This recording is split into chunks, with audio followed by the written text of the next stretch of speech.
This is the 11th of First Seed, the year of Akatosh 610. We are only 2 weeks away from the global reveal of Gates of Oblivion, and we are back with an all-new episode of Tales of Tamriel. I am your host, Arkaniir, and as always, joining me two of my amazing co-hosts, starting with the man, the myth, the legend himself, LotusOfDoom. How's it going, Lotus? I'm doing pretty well. As usual, that's good to hear. Also joining us, the Giggle Queen herself, the joy of the show, HyperPixie. How's it going, Pixie? Going great, even though I don't have a refrigerator, but we're not going to talk about that extensively tonight.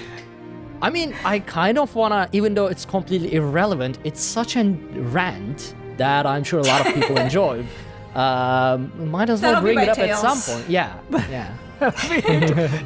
What you need to do is just, you find the fridge, again, real quick, put a sticker with the Elder Scrolls Ouroboros on it, and then it's lore-centric, and we can just keep that picture on screen while you yell at it. I know why you didn't get your fridge. If you say he's Ebon packed. No. I will get to it once you do your fridge rant. I'm not gonna mention it now. It's gonna. I know why this is. Yeah. I cannot promise you that this will be curse word free. Feel free to beat me as many times as you need to, because it's gonna push us potentially past PG-13. Well, we could. Now that you mentioned that, we have an iTunes review. We do. Oh God. Oh no. Yeah, this is a 5-star review, don't worry. But Okay. maybe perhaps they haven't listened to the last episode where you told your Castle Torn tales. I don't know. Oh no. So this is from Privats. The Best ESO Podcast is the title. I've been listening for a few years now, and I have to say this is my favorite Elder Scrolls podcast. Thank you so very much. Keep those episodes coming. Also, thanks for keeping the podcast, in parentheses, for the most part, clean. I play a lot of ESO with the kids, and this is one of the cleanest ones out there. Oh, man. Keep up the good work. Yeah, last episode, not. Privats, thank you so very much for that 5-star review. Well, since there is the in parentheses for the most part in the review, I hope that we removed the full-on family-friendly part of the show, but we still try to keep it, as you said, sort of clean. But yeah, last it's a lot week better Pixie than my was actual stream. quite tired with the moving, and I guess with the Castle I Torn. lost my filter. So I'm so yeah, sorry. there has been a little bit less filter. But yeah, for moving forward for everyone, I want to mention we are no longer a full family-friendly show since the last 15 or 20 episodes, I think. Yeah, so It's by no means intended to go out of the way, but yeah, I was going to say, I need to pause less when I talk, because some people did point out, they were like, you pause sometimes, pretty frequently when you talk, and you don't do that on your own stream. I was like, I am trying not to swear so much, and it takes me a second to process before I speak, so... I will warn you before the fridge rant to put earmuffs on your children. So I promise, because that's going to be a tale. I still think, so hear me out here, since we're planning the show on the show. You know what's a great sound effect? When you level up in Skyrim and it does that Nordic shout. They brought it back when you summon the new mounts for the Sovereign God mounts. Every time we say, swear, we should just replace it with that sound effect. Oh, that would be great. look, Ark just died inside. I was gonna say, Ark would have could you imagine trying to edit what she did, her tales last time? Is it It'd bad just that be I her have shouting at Sovereign Guard. I have no recollection of what I said on Tales of Tamriel last week. Do you know how many hours it takes to just clean up the audio on this show, on a normal show, because we record for 3 hours, and I have to edit 3 hours of 3 individual audio files. Look, all I'm gonna do is just throw out these completely over-the-top claims that it's not that big of a deal, because that's how the internet works, and I'll just assume that it will be done. Wait, was it Castle Thorn? Last week was Moongrave Fane. Oh, yes, right, last it week was was Moongrave Moongrave. Fane, right, yeah. Yeah, I the think I healer was test and yelling Moongrave directly Fane. at kids. You ran so many Castle Torns. Now I just my brain. For me, you can't run anything else. Like today you were running Castle Thorn, just a bit more yellow and bright.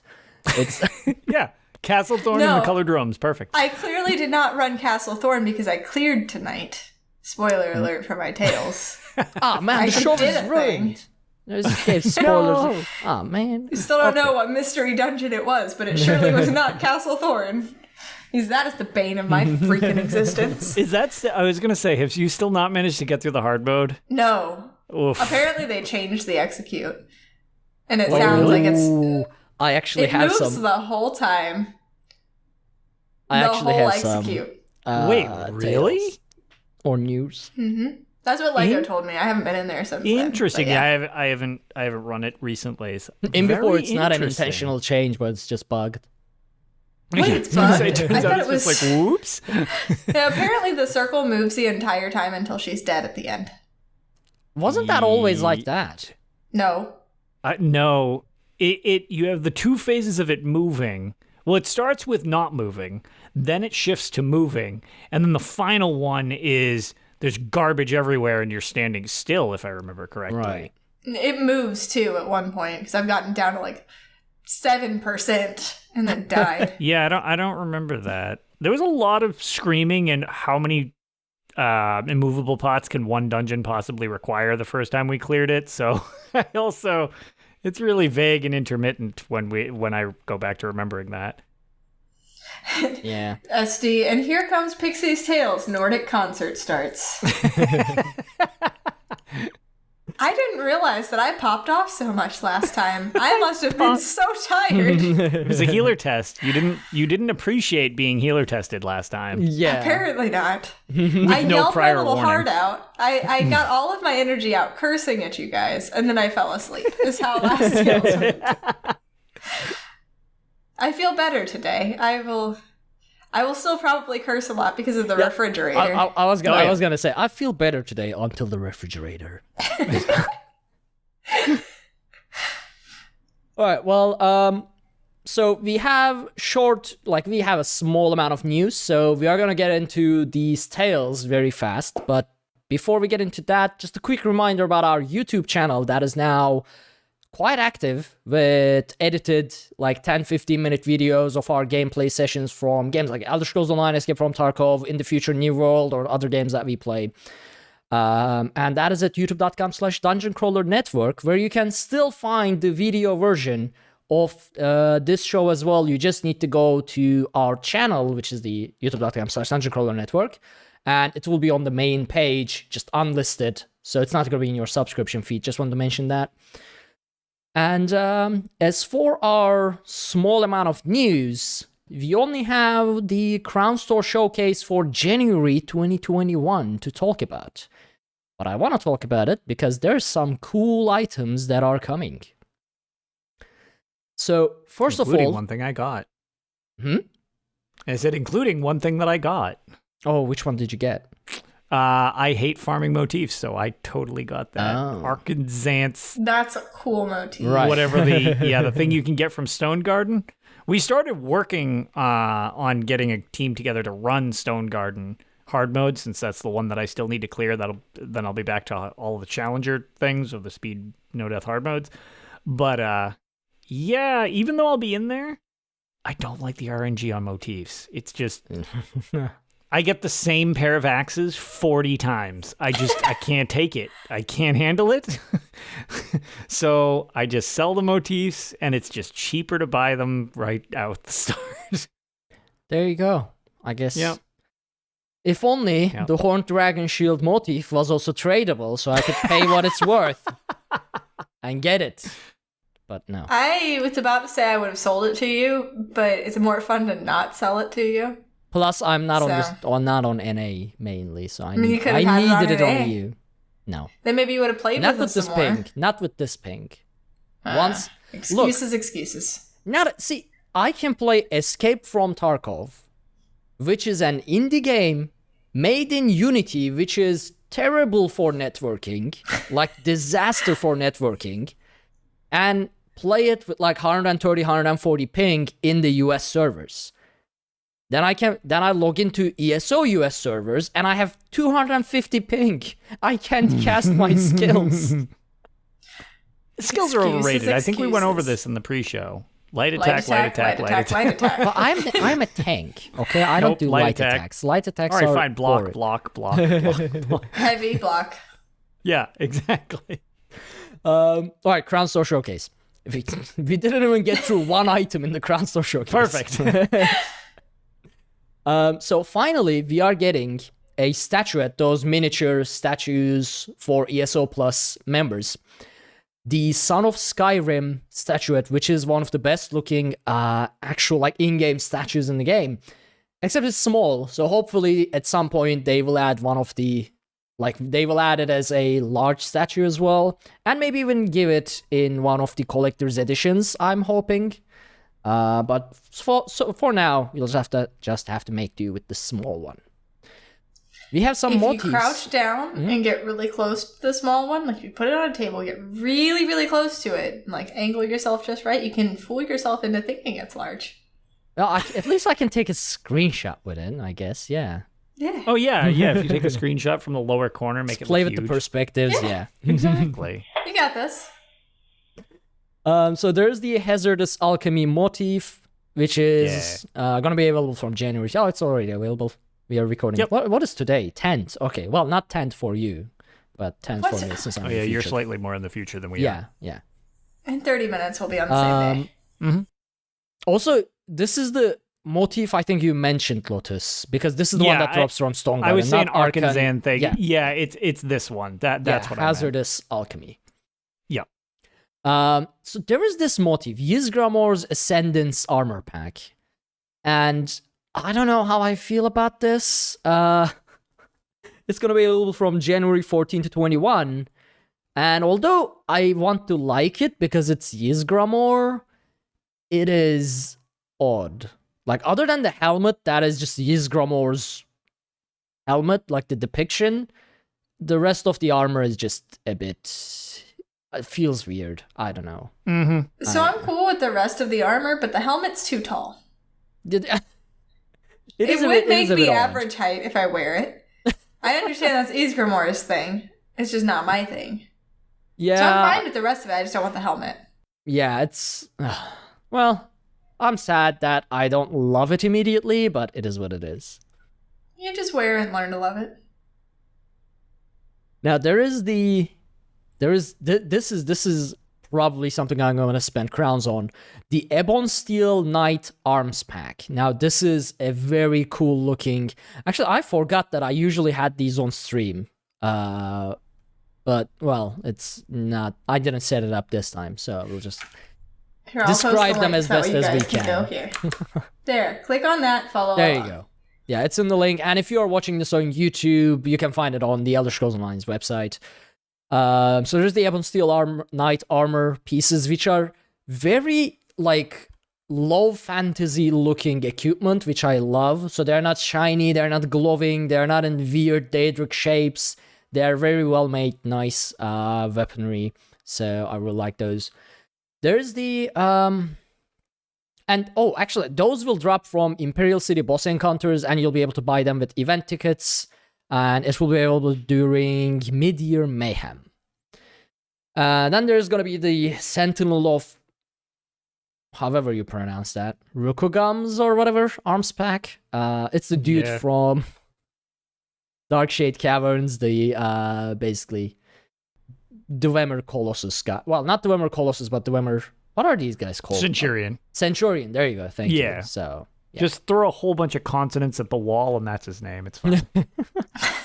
No vowels allowed in Dwemer. We are going to be getting some more costumes. The Logger one, which I think is a new one. I don't remember this being in the store before, but it's one of those costumes with a backpack, which for some reason... other than the mods, don't exist in Elder Scrolls. But yeah, this is one of the costumes with the backpack, so that's nice. A lot of people's favorite Shrike's Nocturnal costume is making a return as well. The Daedric Prince Nocturnal's costume. There's gonna be the Nibini's Noble Pack. And... now, this one is important. From January 25 to February 1, Markart DLC will be on sale in the Crownstore. So if you are not subbing to ESO regularly, and you want to own Markarth, that is definitely the time to do that if you have some crowns left over from some other time. So hang on until January 25 and grab it on sale. It's a really good story, so I do recommend picking that one up if you have the crowns to do so. There you go, yeah. And there are some furniture packs that are coming up. Mad Alchemist from Stone Garden. Island Assortment's Household Pack. Island Knight's Bedroom Pack. Island Cuisine Kitchen Pack. Island Hideaway Parlor Pack. And that also obviously means we are getting the Grand Topple Hideaway for a limited time returning to the Crownstore, which is a massive island that only comes into the store once every year and is about, 15,000 crowns? If I remember correctly, this is a crown-only one. But it's in the range of 15,000 crowns, and it's going to be available from January 14 to January 28, along with Linchal Grand Manor, which is again 13 to 15,000 crowns, which I haven't decorated after a year of owning it because it is massive. And I don't know what to do with it with just 700 items. It's sad. As for mounts, we are getting a Senchei Rat, one of the Chonker Khajiit mounts. A very cool horse, Siege Master's Warhorse. Now, this is going to be available during Mid-Year Mayhem, and it is very, very good looking. I wish we could get this from the event, but that doesn't seem to be the case because it just says coming to the Crownstore on all platforms. Right. We still don't know what's going to replace Indrik either, so I guess this would have been a nice opportunity, but it is not. Also, tell me when Mid-Year Mayhem starts. They keep alluding to it, but don't give me dates. It makes me very angry. You would think it would be mid-year, but that's not generally how this works. That's true. Well, now we get twice a year. Soon. Yeah. Biannual Mayhem. Yeah, we now get biannual Mayhem, exactly. But the thing is, I was talking to Bob Jasinski and Dogged about this from the Red Diamond Courier. I can't plan to sit in front of the TV and ignore all my real life responsibilities while binging AP like a lunatic pushing up the leaderboards if I don't know what days I need to take off. Yeah. And they can't tell me the day before. And they're like, surprise, it starts tomorrow. It's like, that's not enough time for me to ruin my work schedule and social life. That's inappropriate. Tell me in advance. I need you to farm AP on NA. I even have an EP tune that I'll run on, so that way you can help me. I don't know what I'm doing. Actually, I don't think I'm going to be able to hit it, but I have 9 ranks until I hit Grand Overlord. So, yeah, I would love to do some Cyrodiil if it works, but it doesn't work on a normal day, so I don't think it's going to work during Mid-Year Mayhem, of all things. You don't want to do Mid-Year Mayhem on PCNA Arc? That'll be better. Yeah, I will just play 3 frames at a time, just watch a Netflix movie, and every 30 minutes I will cast one skill on the second screen on ESO, playing Cyrodiil in Mid-Year Mayhem in NA. That's the only way you're getting me on Ebonheart Pact and Cyrodiil is to drag me in there yourselves. Honestly, because suffering my tank that is Ebonheart. Getting you into Ebonheart Pact in Cyrodiil is not worth suffering that. It's wow. You heard it here, folks. I'm not surprised, Trader. But on the flip side, I hope, Lotus. I'm not gonna say it. I'm not gonna say it. No, go ahead and say it. I was gonna drop a curse on you, man, for saying say that. No, I'm not gonna curse a fellow AP fighter. No. He said AP fighter, and I feel like he meant AD fighter, but he's confused as to who he's actually talking to right now, because Lotus is the EP supporter on the podcast. To be fair, everyone on the other side of the battlefield is AP to me. So see.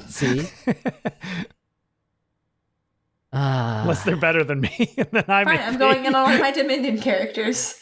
I offered an olive branch and they tossed it away. You heard it here first. Honestly, the last time I saw you in Cyrodiil, you were just casting skills to thin air, so I don't know. I don't think I was blindfolded. I don't know. You fighting for AD doesn't make that much a difference. I was fighting for EP that night.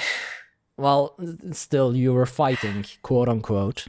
That clip is still that one of the thin air greatest definitely things I've took ever some seen. damage. So Yeah, it had no chance. That cloud just begged for mercy. I can follow directions. Like if they would have said go forward, I would have been able to hurt something. But it was on my tank because I wasn't allowed to play for AD because of the charity goal that we hit. So I had to play on EP, and I was also blindfolded because of a charity thing for like 4 freaking minutes. And they're like, "You're doing great," and I'm sitting there like casting.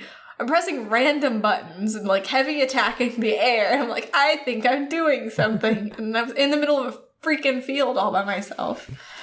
Well, I mean, is you not being blindfolded in Cyrodiil gonna be too much difference though? No. Except for the time that I kicked your ass in Cyrodiil Arc. No. You didn't kick your ass. The 5 other people that were running with you kicked my ass. I healed them. I did something. No, but here's the thing. I wasn't dealing any damage, so... I think if you rewatch the clip, I was literally hidden, like, off to the side. Like, not even doing anything. Perfect. For anyone who missed it, I basically stream sniped Pixie alone in PC NA with my low, like, ignored NA tune when she was running with 6 other people. Some of them are actually... able to do a lot of damage. I ran like 15 minutes across Cyrodiil, died in like 5 seconds. It was great. Yeah, I enjoyed it. And then we sent Crowley after them, who's a PvPer. He also died quickly, so then we gave up. I was gonna say 6v1 is pretty rough, even if you're he good. did take out. I think he took out Kinara. There you go. I was gonna say we tried. 6v1's rough all the time. we proudly defended Ebon Art Pact by hugging the floor at that point. So at least we tried. If I could ever get my server transfer out, see if I can get all of my PS4 guild to come with. I feel threatened. There's 140 of us. Friends. I have PvP friends. They can carry me again. I just need to convert them before that happens. We're just gonna get them on the right side. What were we talking about? I don't remember. Mid-Year Mayhem. Yes, Mid-Year Mayhem. I was drifting longingly toward the day that they'll announce the day for Mid-Year Mayhem. So basically, I probably will do just Battlegrounds because, Battlegrounds next. I need to convert my alliance points into gold sometime. I still have, I have like over 7 million alliance point at this point. I don't have anything to do with them. Yeah. So great thing to buy is those new alliance Magicka pots. They're basically trial Mag pots for people. You can sell well, I have no idea. PC prices I learned are completely different than console. Yeah. When I played on PC, I was like, how much are bulk buyers buying chromium plates for? It's like, what? I'd be super rich. But at least on console, you can sell a stack of those for 25K. And I think it's only like maybe 200,000 alliance points for a stack of them. So at 7 million, I can buy like 35 stacks of them. Yeah. Woohoo. Yep. That's right. So even if it's like in the ballpark of that, like, you'd probably be able to net quite a decent little sum of cash there. Okay. So where do you buy them from? Any of the vendors in Cyrodiil. Okay. You can get them from your home keep vendor or any of the places that you have. Like if you can buy like siege supplies, like wall repair kits, it'll be just farther down the list. I know what I'm doing after the show. Yep. It's a great way of making money, and a lot of my guildies love it because they don't have to try to harvest cornflower and lady smock and all this stuff. They're just like, nope, that's much easier, and you're not ripping me off trying to sell me a stack of these for like 60K. Yeah. And Lotus, you mentioned like the disparity between PC and PS4. Whenever I moved from PS4 to PC, like on PS4, I made most of my money there selling motifs that I had gotten from Somerset dailies. I tried to do the same thing on PC. Apparently, they don't like those motifs, and I didn't make any money.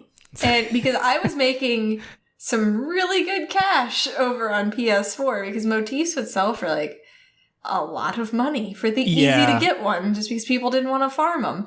Yeah, that's it. It is. It's very jarring to see the difference in just like.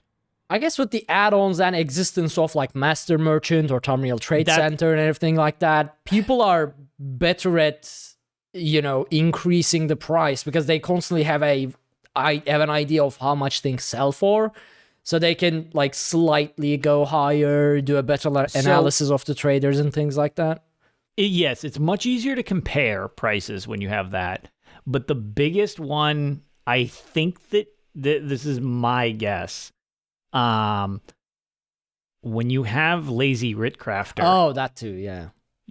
The net value of gold is just way less on PC because we have to. You can both run, the same amount of characters, but you gotta actually be willing to go through and do the writs on console. You don't need to do that on PC. So I don't know if you guys seen it on Twitter today. I've seen a forum post, like forum screenshot on Twitter today, tagging Inklings because Inklings has the motto of "Do your writs." Yes. Somebody was saying that you should not get gold. You should just get mats for your supply they were mats like, for writs. Doing 9 writs on 9 characters every day is like, what, 50-something K gold? It's something around there. And with Writ Crafter, as you said, you're just like, people are just spamming them all the time. Yeah. And that actually, it is true that it inflates the prices, but they were basically wanting, because that gold reward is inflating the gold prices in PC Elder Scrolls Online, and creating a massive gap between new players and existing player base and the inflation and the economy. They wanted to get nerfed, which in a sense actually does make sense when you think about it that way, because with the never-ending increase on gold reserve of the existing player base, the motif prices or I guess like the furniture prices and everything can go up to several millions. And that, I guess, could be overwhelming for new players. I am forgetting to look at things from a new player perspective in ESO these days because I've been playing it for 6 years. So I forget whether it was on Twitter or if it was actually on that forum post where I just said no, along with Inklings. And my favorite response, which is what I can't remember where it's from, was someone please nerf this post and get this person out of here. And I was like, yes, I agree with that. That is much better. You know what would be a solution for me? You know how you only get that max gold reward when you hit level 50? So if you are doing your writs as a level 5 character, you are getting like 200 gold. Yeah, so have that scale along with XP so that like if you're doing baby writs, it doesn't count the same. Yeah, so what you could do is, even for baby writs, you could give 5k gold, so new players who join the game would also immediately get into the economy of doing writs. That's actually... I could actually accept that. But yeah, I definitely think gold along with... Because, I mean, you're... At that point, it's just like, okay, well, you're using your supplies, so it's like you're essentially getting a better value. It's really the ones that really give you some good trade-in value are like the enchanting writs and the alchemy's decent, but the provisioning supplies are worth nothing. You can't even sell them to vendors most of the time. So it's like, oh, also I'll get like 1,200 gold or whatever the hell it's worth for doing it. It's like perfect, exactly what I need. Yeah, I mean, I am biased because I don't do my writs even on PC with add-ons. So you monster.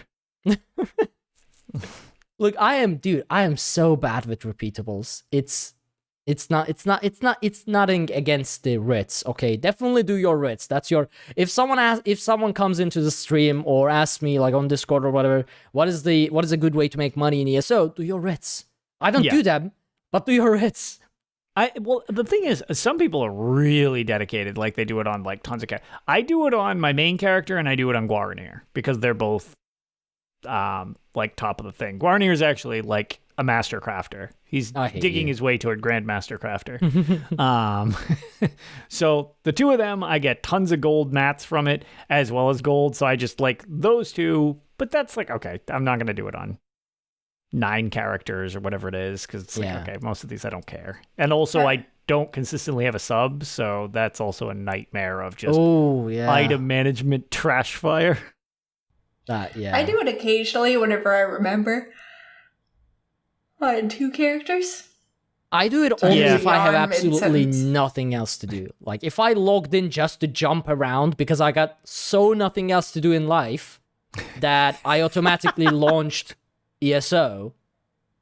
Sometimes even, like, I close ESO and launch ESO back because that's how, like, okay, I got nothing to do. I've lost control of my life. I just keep opening ESO. I just open and close ESO all day, and then I sleep sometimes. Yeah, so then I do my writs, but that's it. Like, if I have something to do, I don't do them. I barely remember them that they exist. I was about to say, I forget they exist, and that's been my primary issue. And then for a while there, I was doing them pretty regularly because the second I would log in, I'd get a message from Lego saying, do your writs. And then I'd go do my work, writs. Lego. And now Kiz has also been poking me about my writs, but I just have a tendency to listen to him less. So, whoops. Perfect. Actually, Slaps bring up a good point. So he says, but I basically surpassed the need to do writs by selling furniture. I probably have learned a whole bunch of furnishing plans that I could sell, like craft and sell. I just don't know what I know. Like because I've been decorating like crazy for the last, a couple of years. Synced several million gold into it as well. So I know a bunch of plans. I just don't know which one I should craft and sell, and I'm too lazy to figure out. So, yeah. That's fair. I need a better add-on to figure out which ones I know. Like, I need pictures next to everything. Oh. So, Item Preview is an add-on that is a little bit wonky because I think it no longer is supported, but it still works. So, you could just, like, go to a guild trader, search for furnishing plans, check the box that's, like, only the ones, to show you only the ones that you don't know, and if you have Item Preview add-on enabled, if you click on it, it will have, like, a magnifying glass. If you click on it, it will just move to that crafting screen where you actually see the item itself. Yeah, but it's... You shouldn't need an add-on for that. You just click the right joystick on PlayStation. It just shows it to you. You can preview it, but like for me, like I don't have to run around all the crafting stations. I just that's why I don't shop around. This shows you in Guild Trader, not the crafting station. Oh, see, so I have this thing. I forget what it even is because I apparently have more add-ons than I thought I did. But I have one that it like. If I have it in my inventory, it'll tell me if any of my characters can craft it. If none of them can, it'll have a little red X on it, so that I know to send it to my crafter. If all of them, if at least one of them can craft it, it'll have a little green check, and then I know I can get rid of it. Wish I could remember which add-on it was. I think it's Crownstore, but maybe. I need that, but I also want to see like a picture, like next to everything. Yeah, I have no clue. But yeah, check out Item Preview. Well, it's not gonna show a picture next to it, but at least you can click on them to see and like rotate it around, play it. It's basically that full-on preview screen that you have in Crownstore or like the crafting station. Just anywhere, basically. Works on every item that it can be previewed. Yeah, if I can do it outside of the crafting stations, that's basically what I'm looking for. At least you could. Because I don't know if the add-on still works or not, because I haven't used it in a while. But it should probably work, so... At worst case scenario, you'll try to preview something, and the add-on will cause you to buy a 7 million recipe. It's fine. It's but the worst could happen. I mean, you won't even notice that your character can't. I mean, look, for whatever, I assume something that expensive would probably be one of those like skooma bubblers or something. It'll go along well when your character lives on like the streets of, Markarth, just with the one skooma bubbler off in a ditch. I'm generally spent broken all your money ESO. on that. I'm generally broken ESO, so I'm already there, so it's fine. See, There you can perfect. I'm back up to 1 million gold, so I think I can waste another 600-700k on furnishing materials and continue furnishing the Alpine Gallery. And then spend all my alliance points, turn them into money, and then do it all over again. Yes, exactly. The never-ending cycle. Yeah, exactly. Yeah, that's the whole point of playing ESO is the housing. Just financing your housing addiction. That's it. Mm-hmm. The only time I've had 1 million gold in ESO is whenever Braun gave me 1 million gold. Wait, Braun is just giving away. Hey, Braun, are you still here? Give me 1 million gold. It was for my stream anniversary. It was a special occasion. But, I mean, he doesn't play ESO anymore, so you might be able to talk to him. Yeah, he's on hiatus. Just give you millions he doesn't of need gold. the gold. You can just I give it all also to am open us. for gold donations, Braun. It's the saddest thing I've ever heard. It's turned into a pity cast. Hey, look. So Bo D just rolled into chat like, just 1 million? Someone isn't doing their writs. Yeah, I was going to say, as much money as I have, I'm pretty sure Benevolent Bodhi dwarfs whatever I own in money. Much like Agellos, I was like, I'm middle class rich in ESO. Then there's the people who have like, oh no, I just have like dozens of millions to hundreds of millions. It's like, okay, well, that's far past me. I feel like people like Bodhi caused code changes, like code-based changes in ESO's currency system. Because I bet when they first started coding this stuff, they didn't think people would be rolling around in billions. Yeah. They were like, you know what? I'm just gonna make this a simple integer. And then it's going to hit the 2.7 billion limit, and the entire game breaks. And they're like, oh, God, we should have made this a double. God. Pixie understood it because she Yes, I feel that. My heart broke for them a little bit. Yeah, just a short... I've experienced this. That's why I brought it up, isn't it? So basically, there are various ways to hold data in coding, and some of them have limits like 2.7 billion with change. So if you hold your, say, monetary currency data of the players as an integer, and someone racks up 3 billion gold, things go wrong. Yeah. And you're like, dang it, why did they have to farm that much? See, I primarily program in JavaScript, which does not have strict typing. And so I can go from integer to string in 2 lines if I so chose to do so, which is not good practice. You should never do it. Brand new programmer Pixie did do that for a little while, and it got very confusing for other people who had to code after me. And they're like, what the hell is your problem, lady? You should not do this.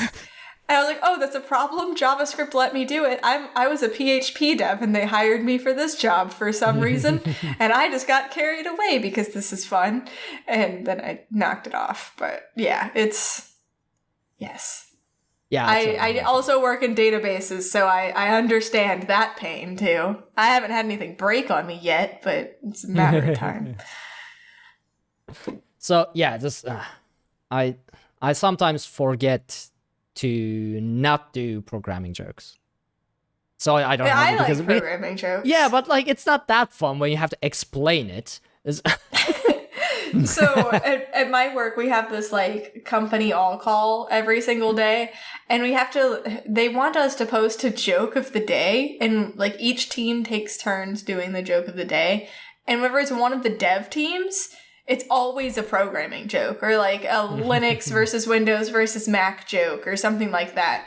it goes right over HR's head, and it's the funniest thing because you can just see the eyes glaze over, and sometimes we explain it to them a little bit.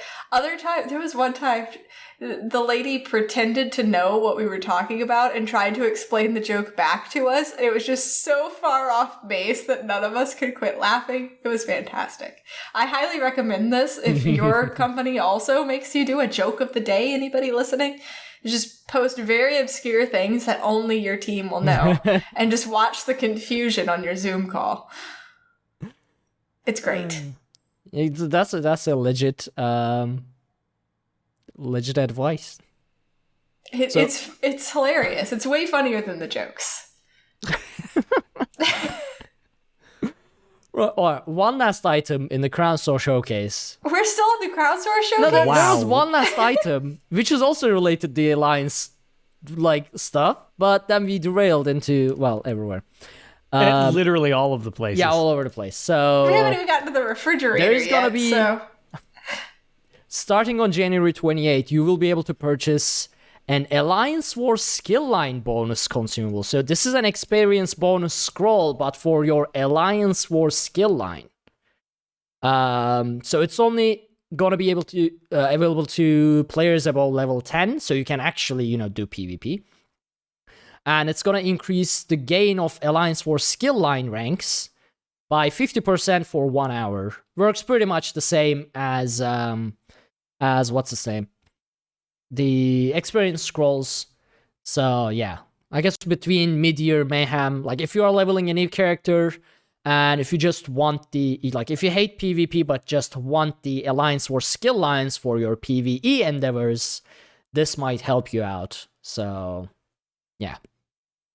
And that's the actual end of Crownstore Showcase. For real this time. Or is it? Or is it? Dun, dun, dun. So that brings us to our tales. And I'm trying to decide who I... Okay, Lotus, you go first. Because this time, Pixie has more struggle to... Fun. Yeah, it's mostly out of game that my struggle is. Let's be real. It's struggle. Well, yeah, I'm sure people will still enjoy it. So, I had a run with a new dungeon team that we just set up. We've been trying to organize some time and stuff like that, and we got in a decent run, got a couple skins for people from some of the older dungeons. We got the trifecta and whatever that ugly one is from Cradle of Shadows, Spider Kith, I think it's called, or something like that. I don't know. It looks like butts. But I don't, if you couldn't tell, I'm not a big fan. But we got that, and we decided to try something challenging when that went pretty well. Shout out to my team because they are very good. And several people commented on me posting when I got this that they didn't even know this was an achievement in the game. But I've got the video. It's just a chaotic mess. So it was pretty fun to do, but yikes. For what the achievement is called, it's called Minimal Animosity. And what it is in Vetfang Lair, when you have the crystals that are up that they put the beam to and you can destroy it and blah, blah, blah. The longer it's up, it will spawn Bone Colossus. That's the word I'm looking for. And Minimal Animosity requires you to beat the fight only ever breaking one of those crystals. So the longer you are in the fight, the more of the colossi are going to come out of those things that you need to manage along with Orin the Black and the Dragon.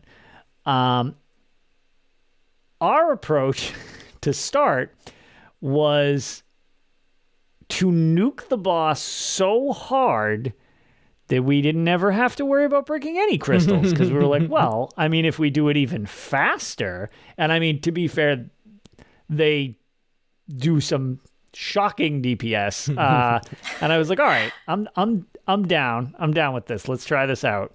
So I grab Orin the Black and I spin the dragon around so that he's looking the other way, and they just hit it with everything they have. And before the first Colossus spawns, we have dropped him to 9.8% health. Jesus, man. Yeah. Hold on, what? That is correct. When I say they do outrageous DPS, I mean they do a lot of DPS. How the hell? Is that light attack, light attack, light attack, it's light attack, light attack, light attack, light attack. No more. So the problem was with that, we were like, oh, we've almost got it. Wait, here comes the ghost wall. And we realized why it says break one of the crystals, because you can't hide behind the wall because you don't get the crystal berry. So we were like, what do we do? And it just smushed us into the corner because there was no place to get safe.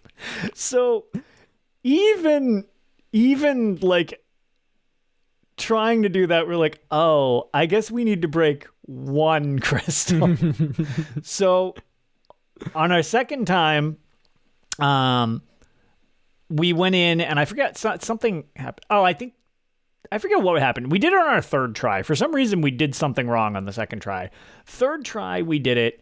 I actually think I got the block glitch the second time. Whatever, irrelevant. Third try, they nuke the boss. Crystal comes up. They turn and obliterate the crystal, go back to the boss, and we get the ghost wall coming up. And he's at like, I don't know, 15-ish% health. And we all run over to that, and I'm just range taunting the Bone Colossi. Wall goes by, or the animations overlap. The ghost wall is going through the dead dragon. Oh no! Because it was like, and he was like flipping over dead as the ghost wall was going by. But it needed to finish the ghost wall before they could resurrect the dragon to then have him go into the second half of the fight. But he resurrected. And he jumps up, he went straight into like, okay, he's going to go up. We got to cover ourselves. And I had the 3 bone colossi, I think it was, on me. And they were just basically playing ping pong with me, and they killed off them. Orin drops down. And once you can get past that first phase, I mean, that's pretty much it. So they just nuked him. And that was the end of it. So we actually got it on the third try, which we were pretty surprised at because it seemed like it was going to be pretty rough. And I mean, like I said, I haven't done anything with the video, but I watched it back. I was like, this looks like I don't know what I'm doing because I'm just flailing around doing aggro in all directions. Just because there's like, everything, just pay attention to me. Don't touch the DPS. They're fragile. Like that was pretty much my entire approach. But yeah, it was a pretty fun one that I did not have prior. And yeah, so shout out to my new dungeon team. Hopefully we get to run some more stuff together and keep our schedules working. 3 DPS or 2 DPS? This was 2 DPS. So with 2 DPS, we're almost nuked yes. 100% of the dragon before the first crystal even pops up. We have a Templar healer. We have my Dragon Knight on tank. We have a Nightblade, and we have it was a Magicka Nightblade, and we have a Magicka Necromancer. That's the team comp that we currently have. So, wow. Yeah. Shout out to them because they are they are a great team to work with after 1 week at least. So our untaunted DPS, Kitsune and Jen, they deal massive DPS as well, to the point that they can take down those, those ghosts that walk up the depths, the Symphony of Blades in Depths of Malatar. Oh, yes. From 4 corners. They can take down 3 of them. With starting to hit the 4th. So they have high starting DPS. To tee off on the 4th one. Yep. As you can tell, this is my DPS gauge. I have no clue about the numbers. But Bard and Kiz hurt things too. I had to talk nice about my DPS occasionally. But yay, Bard and Kiz. What I was gonna say is nuking Fanglair final boss before a Colossus even shows up is that was now I'm gonna ask them to try it because I guess this is as good as any time to mention it. The Untaunted is returning we are getting back into the dungeons. The team is getting together. So we are going to be throwing ourselves at all kinds of hard mode again. And this time, 3 of us are super rusty. I haven't run any dungeons. Kitsune haven't been running any dungeons. Luna haven't been running any dungeons. Except for Jen. We don't know what we are doing. So this is going to be fun. I'm going to try to get everyone to jump into Stone Garden right away, but I don't think it's going to work. Why do you hate them? I don't hate them. It sounds like you do. No. I just enjoy throwing ourselves at the most difficult content ever. But yeah, so go ahead. I just want to sneak that in there. Oh no, somebody was asking in chat what some class stuff, so I was just mentioning. But so that was very good. Like I said, very surprising. Then we had right before the show, I had a Vet Cloud Rest +1 run, which I'm glad to say that despite a plethora of subs required, and we also ran into a very peculiar issue, which we just had some login problems tonight. It was a rough time. I'm not even entirely sure it wasn't internet based and not Elder Scrolls based, because we were getting some peculiar errors. But we got a +1 clear again, got some new people their +1s, which I was pretty happy about. I always like doing that.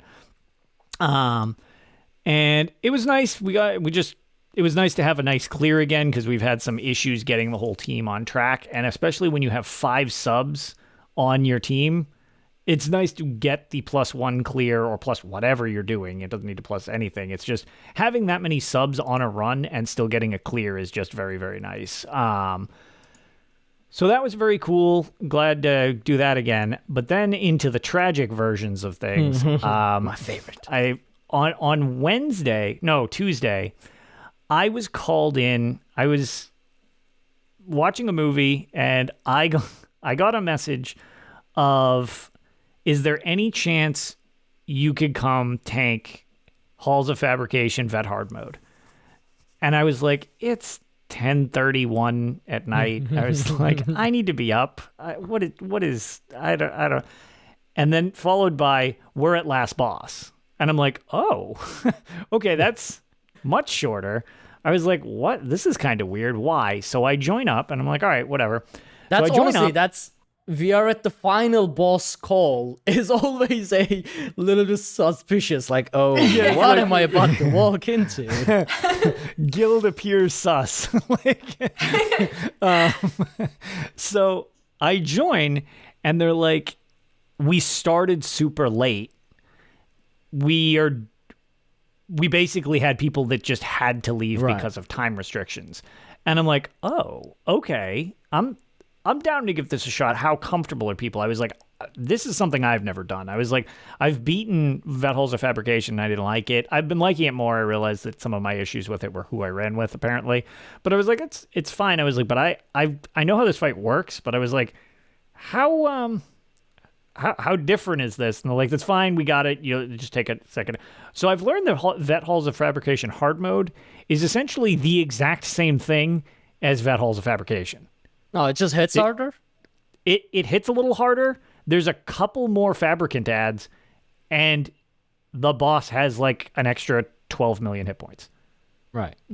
There's no different mechanics. That's it. It's the exact same thing, which was kind of, as we were doing it, I was like, this doesn't seem similar. This seems exactly the same. Funny reference point, if you ever want to know if I'm telling the truth, go to Alcast Guide, and it literally says this trial is exactly the same, except that he has more hit points. And I was like, oh, it's literally the same thing. So, yeah, that was kind of funny. And we got it to 5% on our first pull while I was trying to remember how Vet Halls of Fabrication worked. And we wiped at 5% because there was a little overlap. And I was like, ooh. And everybody's like, all right, we're so close. We got one more pull. I was like, all right, guys, let's do this. We got one more pull. And we wiped on 3%. Oh, God. Oh, no. Ow. And that was where nobody could stay awake any longer. And they're like, we have to come back to this because now it's like midnight. Ow. That's rough. I'd just cry. Yeah, it was just people got it seemed like there was a little bit of the panic jittering where like they were doing the DPS dance, but you can't do that in there. You got to stay still because you overlap the damage. That reminds me of, oh no, like my tales from like 5 years ago. Yes, where Geo was going to go insane. Yeah, Geo going insane, losing it. That's what you can't do in that trial. So that's exactly it. It was the DPS dance. It overlapped and then people dropped it. Yeah, so whatever. We were super close, but man, that was demoralizing. Although now I'm very aware, as Gadget Hazard put out, he's actually never seen VHOF. He's only seen hard mode. Because, yeah, it seems like if you're capable of getting there, you're capable of beating it anyways. Like, yeah. It's strange that one's so similar to me. But yeah, so I definitely want to go in there now that I'm aware that it's basically the same thing. So I would like to get my clear in there, as I've never done that, and now that I'm well aware that it's very doable. I've never done VHOF at all. It's long, and I did normal Halls of Fabrication, which is when Geo went crazy with that one pug who couldn't stand still. And we went into Veteran Halls of Fabrication with Lore Seekers progression group when that was still a thing, and we didn't get through the first boss. It's very mechanics heavy. Yeah, it was rough. It was rough. Which the thing is, like, originally I didn't care for it, but when I beat it originally, I didn't have a solid group with it. It was just like, it was a mess. We were in there for 9 hours when we cleared it. Back when it was, Morrowind was brand new. So, like, it's been nerfed.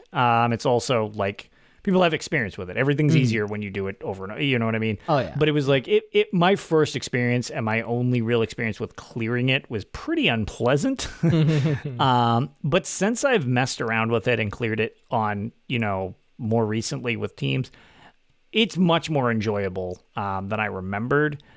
And I'm much more of a fan of stuff like that, even if it's kind of long, compared to the boss rush mode of Cloud Rest or Asylum Sanctorum. I don't like that style as much as Mauve Lorcage or Kind's Aegis or Sunspire. Like, I like the breakup of the trash that you murder and you get, like, the more elaborate story and stuff like that. I am the opposite. I don't like trash balls. You like the boss rush style? Yeah, I just want to do boss, final boss, speed on with it. Yeah, which is kind of interesting, because I guess that's kind of the benefit of having both. Because, like, it's like, there's something for everybody, literally. Because it's like, I definitely don't like the other style as much. But, so that's pretty much been my ESO. And then normally this would be the point where it's just all tragedy and then I'm angry and everybody laughs at me. But I beat Elder Scrolls 1 Arena this week. It's over. I did it. Now your life is empty. I guess congrats. A hollow shell of a person. Yep. What a boring ending. Yep. But so it was the last time I played. I had 2 streams that I wedged in this week because I was getting so close. I actually was like, I want to do this. Like, I need to finish this stupid ass thing. Like, I need to. So I figured maybe I'd make some good progress when I was in Dagath which was Red Mountain. And one of the things that is kind of funny is I completely forgot about this, even though it's from my favorite of the Elder Scrolls games. But Dagath is apparently a Dwemer cave in Red Mountain. As well. Honestly. Which I was like, I don't even remember that. It was told to me on stream, and I was like, I have zero recollection of that. So that's interesting. I didn't really get a chance to look too much up because I beat it pretty late in the week. But that's interesting. So they never actually refer to it as Red Mountain. So clearly they've just perpetually condensed it down from the whole mountain's Dagath. Okay, now this place is Dagath. This dude is Dagath. It's like, but so I actually want to look into the lore of all of that. But Dagath or Red Mountain was a mess. It was enormous. There were so many keys in there and so many different directions to go. And my theory was, I started this thing because I keep getting lost in these dungeons. So my theory was I need to set a route. I need to go counterclockwise. Just go forward counterclockwise. This is just what I have to do. And then that's how I get out. And when I get to the final level of Dagathur, there is just a wall of doors. And you could just see them on the map. And I was like, well, can I get around them? And I use that pass wall spell, and I can scoot right around them. And I'm like, I don't need any of these keys. This is stupid. So I cheese my way around, and I just get past each of the doors, and I'm all excited and proud of myself. And I get to the last door, and the last door has an unpass-wallable wall.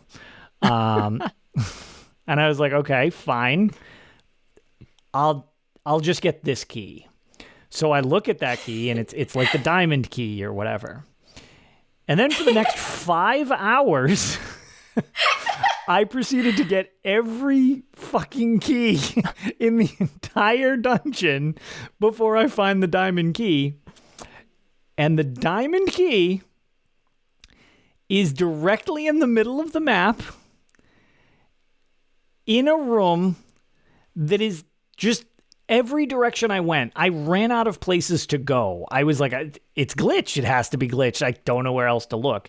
And I got fixated on thinking there was a portion of the map down the bottom I couldn't see. I was like, maybe it's behind this wall. So I start burrowing into lava walls just for the sake of it's got to be back here. He levitated around a lava river. I watched him float over a lava river while spamming pass wall, while flying over lava. And at this point, I had looked up where the key was and was like, oh no, Lotus. But I didn't want to give it away because it was great entertainment. So I right about the point where I lost hope and told people, please just tell me where this is, I noticed that there was like 1 pixel of the map that I didn't see in the middle. So I went up to it, and it's of course a wall, and I'm like, I can't even get through this. So I hit it with pass wall, and as the wall deletes, it's literally on a pedestal on the other side of where I pass wall. It was like, I'm so irrationally angry that was where it was. I mean, it pretty much belonged there because that's what I deserved for being so obsessed with trying to find these ridiculous routes. But I get the key, I get out of there, I get the last staff fragment, and I'm like, awesome. I now have to go to the Imperial City. Jägerbon Tharn taunts me a whole bunch. And I was like, okay, this is it. That's where I ended that stream because literally I think it was probably close to 5 hours long, which it was supposed to be like a 2-hour stream, but I was like obsessed. And I did a follow-up stream and I was all prepared. And when I say prepared, for once, I knew I was going to the Imperial City. This was the end of the line. I didn't know how involved this would be. So I spent every bit of money that I've saved throughout the entire game. I bought 401 ultra health potions, 44 prevent paralysis things because of the Medusas who just kept paralyzing me nonstop. I bought like 50 invisibility potions. I bought several necklaces of pass wall so that even if they broke, I just had backups. I spent, I think it was like 70 or 80 grand. I spent everything I owned. I just spent it all. I just want to say, when you were struggling through these dungeons, having to rest up every 5 minutes because everything in there just pretty much one punch you. Like, you could have maybe invested in some gear. This was the problem. I got the best gear I could get. Gear was a problem for me. But, sorry, going hoarse. The problem was I was always afraid of spending too much money on health potions when sleeping is free. Oh, God. They never allowed you to sleep properly. It just kept attacking you. It took me 51 hours to learn that, Ark.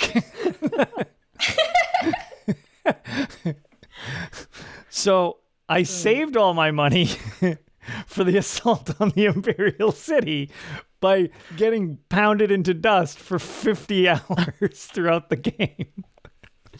I mean, I guess it was that's a foolproof plan. I guess that's the way to play an RPG. So I went to the Imperial City. It's kind of neat. The Imperial City actually has, it's not a ring because this is super pixelated if you haven't seen Arena. It's a square, it's a rectangle. Those are your options. There are no circles in a game where the pixels are like, it looks like Minecraft.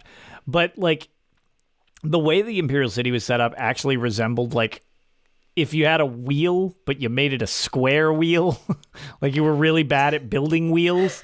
That was kind of like what the Imperial City looked like. It's just a hexagon. Exactly. Hold on. Let me stop you. Square wheel would just be a square. Somehow Ark managed to parse out hexagon from it. That would just be angled circle, not square wheel. Let's be clear. Because I was like, why didn't you just say a square, Lotus? Look, if he meant a square, he would have said square. When he said squared circle, I just assumed because he didn't say square, I just assumed he meant something like a hexagon, you know? Look, see, I was just thinking. It was similar. Look, if you picture the Imperial City and how pretty it is, then make it ugly and really pixelated, there you go. That's my description of what the Imperial City looks like. Yeah, a square wheel and or hexagon. No. It's not a square wheel. It's a wheel squished into a square. Please, that's a very important distinction. Yes, it's just got stress lines on the side from being smushed. So I went south into the Squareville, and you can see the Imperial Palace. You go into the Imperial Palace. They let you see the first floor because technically you're there very briefly at the start of the game, which was kind of funny. So it's all mapped out. And I go down, and I'm guessing maybe I was just lucky and happened to find the exits without too much hassle. But I made my way down to the fourth floor shockingly quickly, at which point I start walking down the hall on the fourth floor, and I make it like 6 panels, and there's just a wall. And I'm like, well, that's weird. So I try to activate it because they do a lot of trick walls, like fake walls. Nothing happens. And I look around, and it's just walls. And I bring up the map, and it's just wall. It's just this 6 squares, and then the way that I came down. And I was like, well, this is weird. What the hell is this?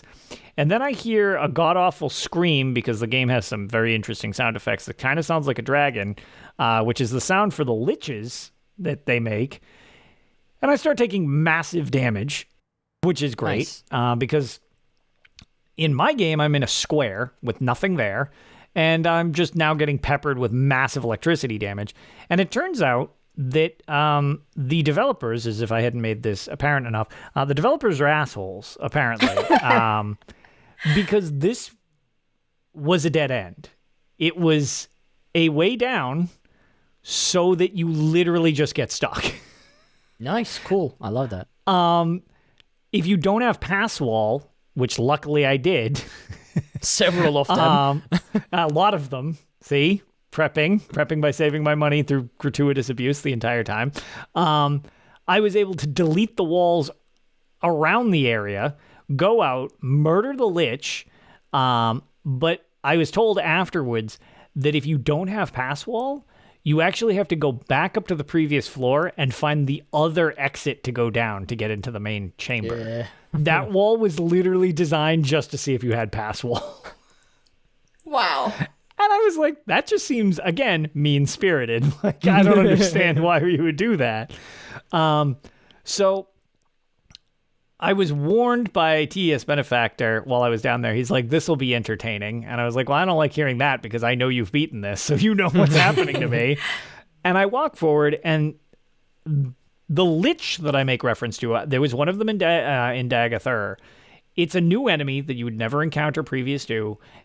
It's basically the best description that was given to me is it looks like your grade school math teacher in a Halloween costume. That's what she looks like. What? That didn't Accurate? prompt any visuals in my head. No, I wish we had a picture handy. I feel like it's pretty accurate. Yeah, okay. So you so instead of grade school, for me it was 7th grade math. No, Sure. 8th grade math teacher. What? Yeah, it's just basically school teacher, except in a Halloween costume. And for some reason, it makes Our a school dragon teachers sound. don't go to Halloween costumes. We don't have that here. Yes, I guess that's a U.S. thing. But so they do an insane amount of damage, and they take a lot of abuse. So I'm smacking the one that I'm fighting, and I am spamming potions as fast as possible because basically I can take 2 hits from this thing before I die. So it's hit potion, hit potion, hit potion, and this is just as fast as I can do it. I kill it, and I'm all proud of myself because I was like, cool, that's like the boss down. And then I hear another sound effect, and there's another one just ahead. And I'm like, oh, great. Okay, cool. So I rush that one to notice that there's that one, the one behind it, and then the one behind that one. So, Hey, they were just leaving you breadcrumbs. That's not so nice of them. It went. Thanks, Finn. So it went from being this is the boss of a dungeon to you will fight a deck of cards worth of these at the exact same time. So I chiseled my way through all of those, drinking health potions like an addict. Killed them off, and I was amazed because I didn't die. And I start exploring around, periodically finding liches, and I realize I wasted like 60,000 gold on all these items, several of which are pass wall necklaces. I'm walking around the lava chamber trying to find the way in, and I'm like, why am I doing this when I can just delete the wall and go in? Like, problem solved. So I delete the wall, and it's got like a little, I don't know, it's got like a little half wall on the other side of it, and I was like, I'll just hop up on this. To which I forgot that your character has 2 modes. You can jump straight up in the air, or you are a professional long jumper. There's no in between. So I hurl myself as far as humanly possible directly into lava rather than jump like a foot up. At which point I need to use one of my many levitation things that I purchased to hover, heal myself, and I start hovering around trying to see what's in this lava pool, to which I hear this, I don't even know what the sound effect is. It's I don't know. It was deep and kind of just like, bleh. I was like, okay, is this, I don't know what this is. And I see a really derpy looking vampire guy who, instead of a knife, has a wand. And I was like, well, that's not a normal vampire. And I click on him, and it says, you see a battle mage. Because if you click on things, you can see what they are. That's how I know things are Medusas or Lizard Mans or whatever. And I'm like, oh, cool, I see a battle mage. So I start trying to hit it, and it's just everything's deflected. It's just deflect. And I'm like, what is this Jaeger Tharn? Like, what? I don't, like, why is there just a battle mage who looks like a derp down here? Like, what is going on? And that's when Benefactor fills me in, he's like, yeah, he's not called Jaeger Tharn as the enemy. That's Jaeger Tharn. He's a battle mage. They put his class rather than what he is. I'm like, oh, it's Jaeger Tharn. I can't hit Jaeger Tharn, which made me think back to the off-color joke that I said, if he's immune to physical damage, I will go insane. The game heard you, clearly. It did. I don't know if I know you can beat him, and I'll explain why I know you can beat him, even though it would make sense since I beat the game. I was unable to damage Jaeger Tharn. So I decided my best course of action was to run like a coward. So, hover like a coward because I had a levitation potion. So I hovered away like a coward, and I explored around, and I was like, there has to be something I can do. And as I'm hovering around, I see a door, like a cell door, and I click on it and it says, this door is magically enchanted. You need the mithril key. And I'm like, okay. And there's like this weird floating red orb on the other side of it. I was like, that's probably important. Maybe that makes him vulnerable or something like that. So I turn around to try to look to see if there's somewhere I could go, and there's another cell door. And I click on that one. It says, this lock has nothing to fear from you. And I was like, oh, cool. It's a crappy lock, too, because the locks insult you in relation to how difficult they are for some reason. So I hit it, and it breaks. And I walk inside, and it's the mithril key. It's like 5 inches away from the door. I love this. The other one, I don't understand why they were so close to each other. What was the point? So I get the mithril key, and I take one step backwards, and I'm like, cool, I guess I'll just open this door. And door opens, and I hear Jägerbomb in the other room gurgling away and doing whatever he's doing. And I go over to get the orb, assuming that will help me kill him, and it goes into an FMV. And I was like, what's going on? And then Jaeger becomes much less smug and starts shouting, no, don't touch that. It's like, that's my life force. And he literally melts like a wax candle. It just deletes him. There is no boss fight. He just dies. So it turns out that he really was full of shit. And if it wasn't for all his stupid, infinitely spawning lizard mans, medusas, and every other piece of crap in all these dungeons, this dude, although very durable, apparently can't fight. Because he died as soon as I picked up the item. So it deletes him. I save Uriel Septim VII. He's totally down with it. It tells me I'm the greatest hero in all the land. And the game ends. That's it. It's over. I beat it. No final battle, nothing. Well, sort of a final battle. Well, so what happened with the staff that you've been so desperately collecting this entire game? Oh, wait, did you use the staff? So, several people brought that up. So, when I finished building the staff, Jägerbomb does his little chime in, and he's like, well, little did you know that the staff is useless, and I drained all its power. And I'm like, oh, wow. What really invalidating my life's work here, Jaeger. So my assumption is that whatever that red orb was gave the staff its power back. I don't.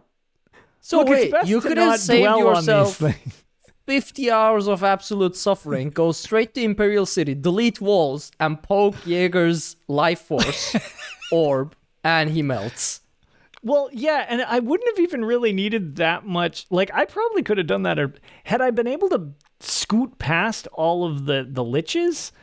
I mean, it's weird to put the key next to the door that holds your complete crippling weakness to life. All directly behind you for easy access. So had I just been invisible and had a bypass wall spell, it seems like the best method would be to go to the Imperial City, be invisible briefly, delete a wall, open that door, and just melt him. And it wouldn't take 10 years for the journey. It would take 10 minutes.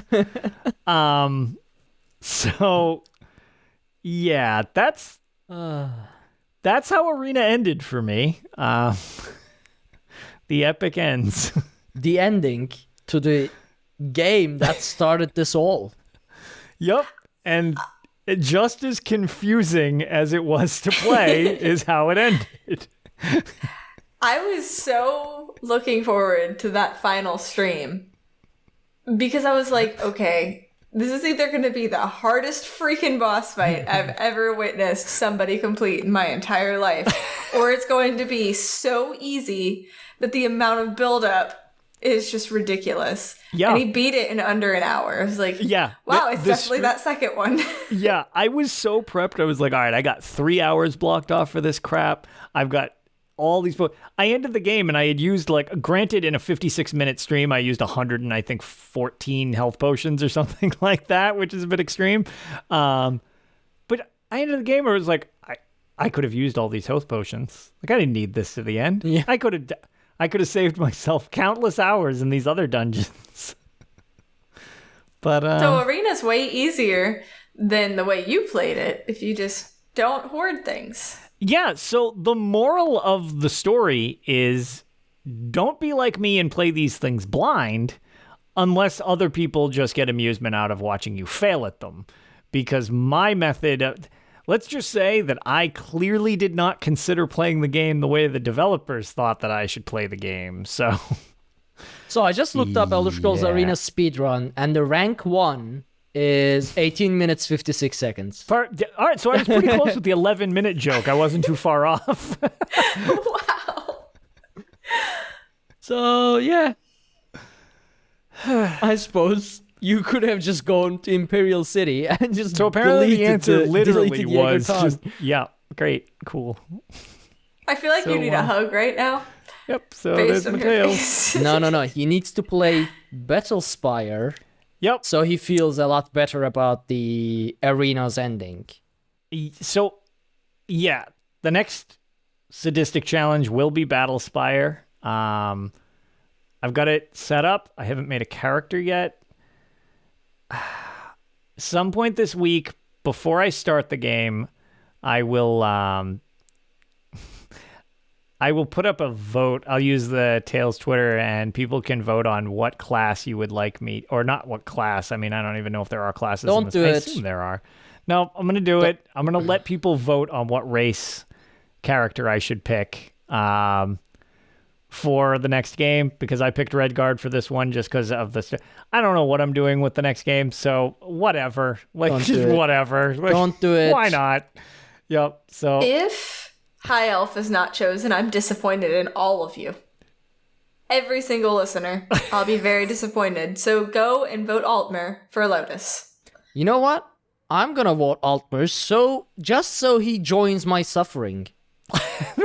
I see. See? I've already recruited one. He is a true fan of the Aldmeri Dominion. I will be upset if you do vote Altmer, so you're going to upset one of the hosts. Well, wait until you hear what I do with refrigerators, and then you'll know which side you want to join. I am officially, my tales are officially done. That was my great conclusion to my not so great run of Arena. All right, so I didn't do much. I only played ESO once, and that was my Arkaniir poke stick. So I progressed a little bit into the wherever Elden Root is, I think Wrathwood. So I met with the Bosmer King. I liked him because he said insulting stuff, and then he was like, I can say that because I'm the king. I was like, yeah, that's pretty fair. So apparently they have a problem with the Khajiit embassy building, right? So they assigned this Altmer ambassador to help build it, but it's been too long and nothing has been done, which doesn't surprise me because you give an Altmer a job and obviously they're not going to do it because they're pricks. So the King of Bosmers asks me to, okay, you know what, talk with the prince, that is Queen Iren's the brother. Talk with the prince, see what's going on. So I walk up to the prince, who is in the throne room of the Bosmer King. I walk up to him. I'm like, yo, what's happening with the embassy, the Khajiit embassy? And he's like, you can't talk to me so casually like that. I'm like, why the hell not? And he's like, you killed my wife. I'm like, oh my god, I forgot about that. So I was about to say, I was like, I remember this. I completely forgot that. Oh my god. So Could you imagine? Hold on, we need to stop for just a second. Could you imagine you're just minding your own business at this coronation thing or whatever is going on in that room, and your wife's murderer walks up to me and is like, hey, can you finish that construction job, please? You're like, what the hell, man? Oh my god. You killed my wife. Who do you think you're talking to? Go bug somebody else, please, before I nuke you, because I'm way more powerful than you little worm. Anyway, and I didn't have my like persuasion or intimidation skills unlocked yet on that character because it's a new character. So I couldn't say like, you know, it was for the benefit of the Dominion or say she had it coming. So I just said, all right, you're right. I just let. That's fair. It's one of the situations like, all right, touche. So I went to the ambassador, and I was like, you know, the prince sent me, and you hadn't been doing anything in regards to the Khajiit embassy that you're supposed to be building.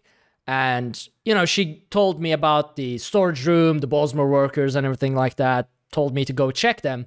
And then she was like, you know what, I'm going to make sure you actually talk to the prince, and if you haven't, you're going to have a bad day. And then she started sprinting off. The ambassador just started sprinting off towards the prince. I'm like, how eager are you to prove that I haven't talked to the prince? Like, this is his life's work, Ark. Yeah, I checked the storage room. Everything is barked.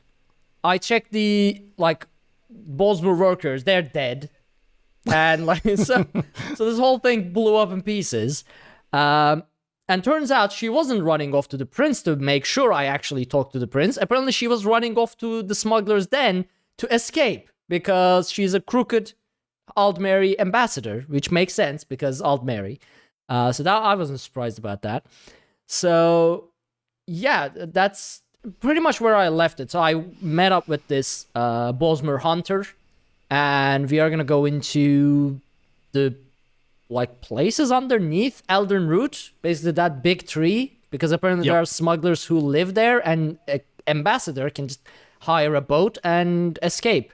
I don't even know where you go from there, because where does that even connect to? That's under the tree. I don't know. I didn't look at the map. It probably connects to some river or something, but I didn't check. Also, I learned that the capital of Aldmeri Dominion is not Skywatch, but in fact Elden Root. So you didn't know that? No, I always assumed it would be Skywatch, because why would Altmers give the capital to Bosmers? That was actually Iren's way of extending an olive branch to try to get like the Bosmer to like her more. So they're like, we're gonna put the capital here because we see you guys as equals now.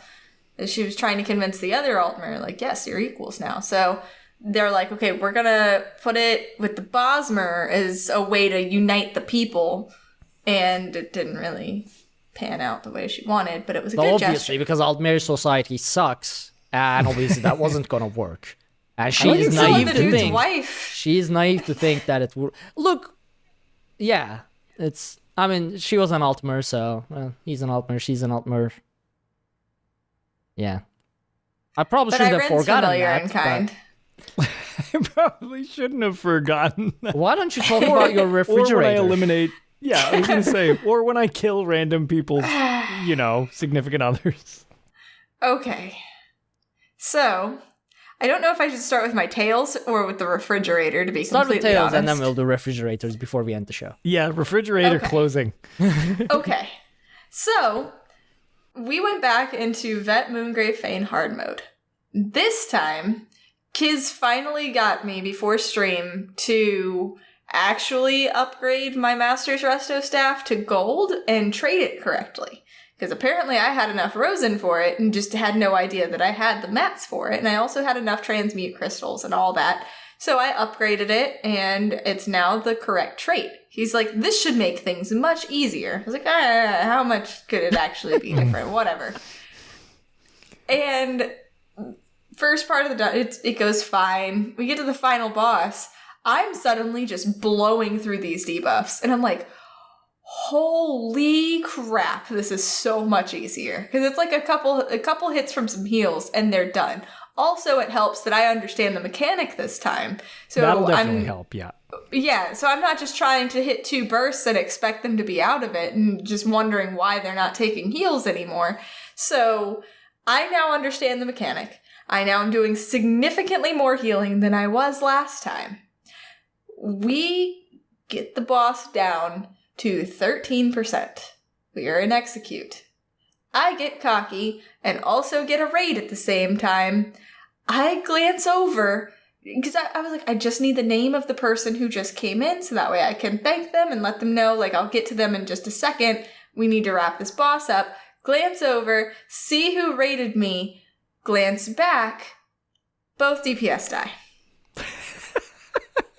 And then I take a debuff. Excellent. And I die. And then I'm pretty sure Bard and Kiz and Lyco, all three were just done with my shit at that point. Because we were so close. That's rough. The rest of the time, it was really bad RNG. Like, Fire would have me pinned to a far corner with a tether, and everybody else would be tethered to the other side where I can't reach them with a Horver and a debuff, standing in fire where they're promptly dying with a debuff that I can't get off of them because I can't reach them because I'm across the way. And it was tragedy after that. And I felt so bad because that was 100. The one time we almost cleared it, it was 100% my fault for not paying attention. And I felt horrible. It's why I hate doing prog stuff on streams. Because if something like that happens and it draws my attention away and it's like, oh, I lost aggro. Oh, this person's dead. I killed this person. It's like, nope, I can't. I do it sometimes, but it's so hard because of that. Like, because obviously you didn't mean to look over, but I mean, you have an alert go off from a raid. There's only so much focus face you can physically have. See, exactly. That's why you always play without looking at the game. So you learn it that way. Well, that's usually how I play things. Like, I'm usually okay at doing, like, vet DLC stuff I can do without really, with just, like, half paying attention. But whenever we do hard mode stuff, it gets significantly more difficult to not look away. And usually I'm still okay. Like, Castle Thorn, I have enough downtime to, like, glance over at chat occasionally. Yeah. If I see a long block of text, I'm not going to read it until between pulls. But if a raid comes in, I can glance over, oh, hey, how you doing? Thanks so much for the raid, blah, blah, blah. Right. And still be fine, everybody's alive, but this is a heal check, and I was not looking, and apparently Kiz said I have the debuff. I completely ignored that because I was talking to chat, and Kiz promptly died, Bard promptly died, then I got the debuff, and then I promptly died, and Lego was just like, well, guys, bad time for nap time. And we all died. Pretty sure they weren't too happy with me, but they were nice about it. You know, they were like, oh, well, we took the debuff a little bit more than we should have, blah, blah, blah. I'm like, look, that poll, we had it. I screwed it up. I'm so sorry. I'll do better next time. So... See, Pixie, this is why you can never be a tank, like a true tank. No, I don't know, because the one thing I did clear was on my tank this week. Yeah, but it's just mainly because you're nice to people instead of blaming it on them. The core of being an endgame tank is always throwing the blame away. Yeah, it's never your fault. So it's always. I did blame my healer tonight. Oh, okay, you are learning then. Okay, you are learning because that's what you do as a tank. As a tank, the first thing you do when things go wrong is blame it on your healer. If you are doing a 3 DPS no healer run, blame the DPS that has the most healing skills slotted. And then from there, just go back until there's no one to blame. And then you get to blame Finn. So it's still not your fault. If you run out of targets, you got the block glitch. Whether you got it or not is wildly irrelevant. You got the block glitch. So... I don't know if you guys remember, but a few weeks ago, before the move and all that craziness, I tried to tank Vet Depths Malatar. Mm-hmm. Well, I attempted to tank Vet Depths Malatar again. And this time, the healer that I got to blame was Kiz.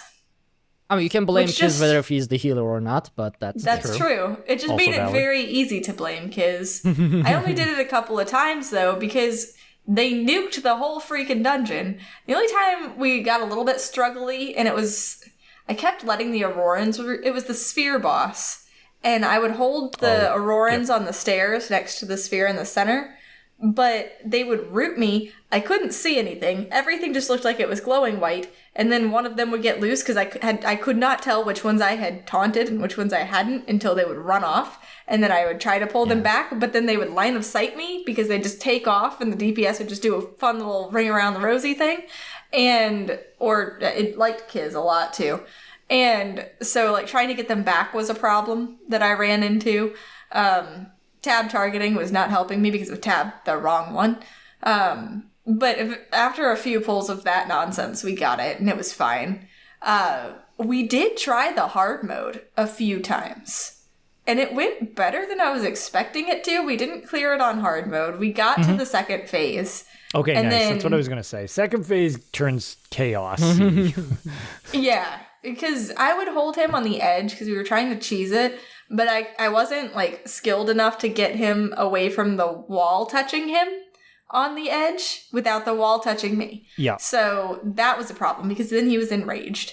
And that hurt really bad. And so one of the DPS, Zan, she had to go to dinner. So we were just like, okay, let's just clean this up real quick. She was actually skinned. That was her first time ever in there. Oh, nice. Yeah. Nice. So I have that clear on a healer, but I had never tanked it before. So it was my first time tanking it, her first time in there ever. And it was really, really fun. I had a blast. It's a fun dungeon for sure. With the especially the second phase, the old chaos and trying to get away from the walls. Yeah, I hate how slow I think the pacing on the hard mode is not good. Oh yeah, because it's so much downtime and then complete off the wall chaos. Okay, you died.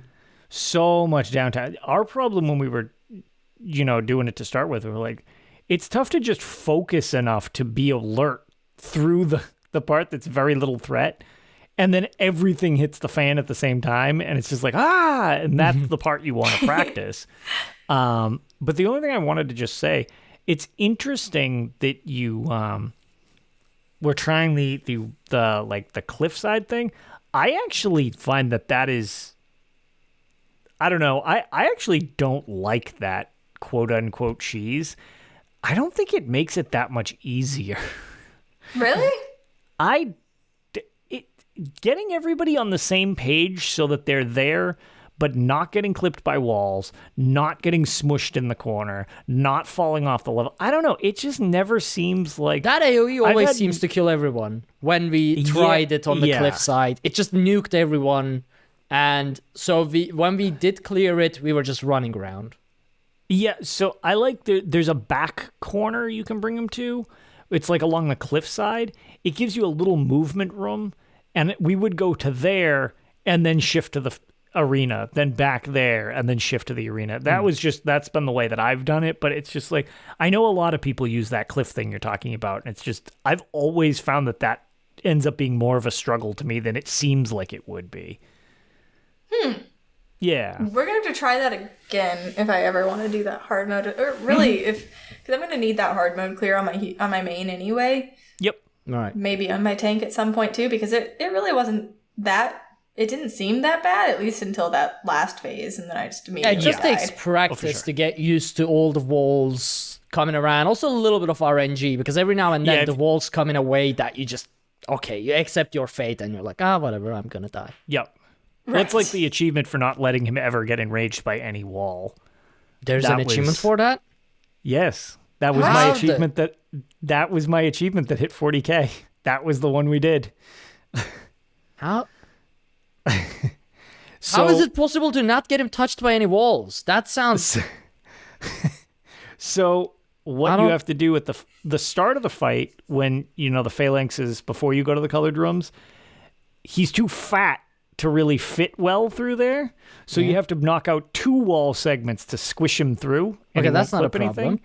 Nope. And then in the second half, you need to nuke it. Well, the tank needs to kind of bring him in a large circle, like around from the way that the walls are coming out, and you just have to nuke him so fast that no walls actually get to him.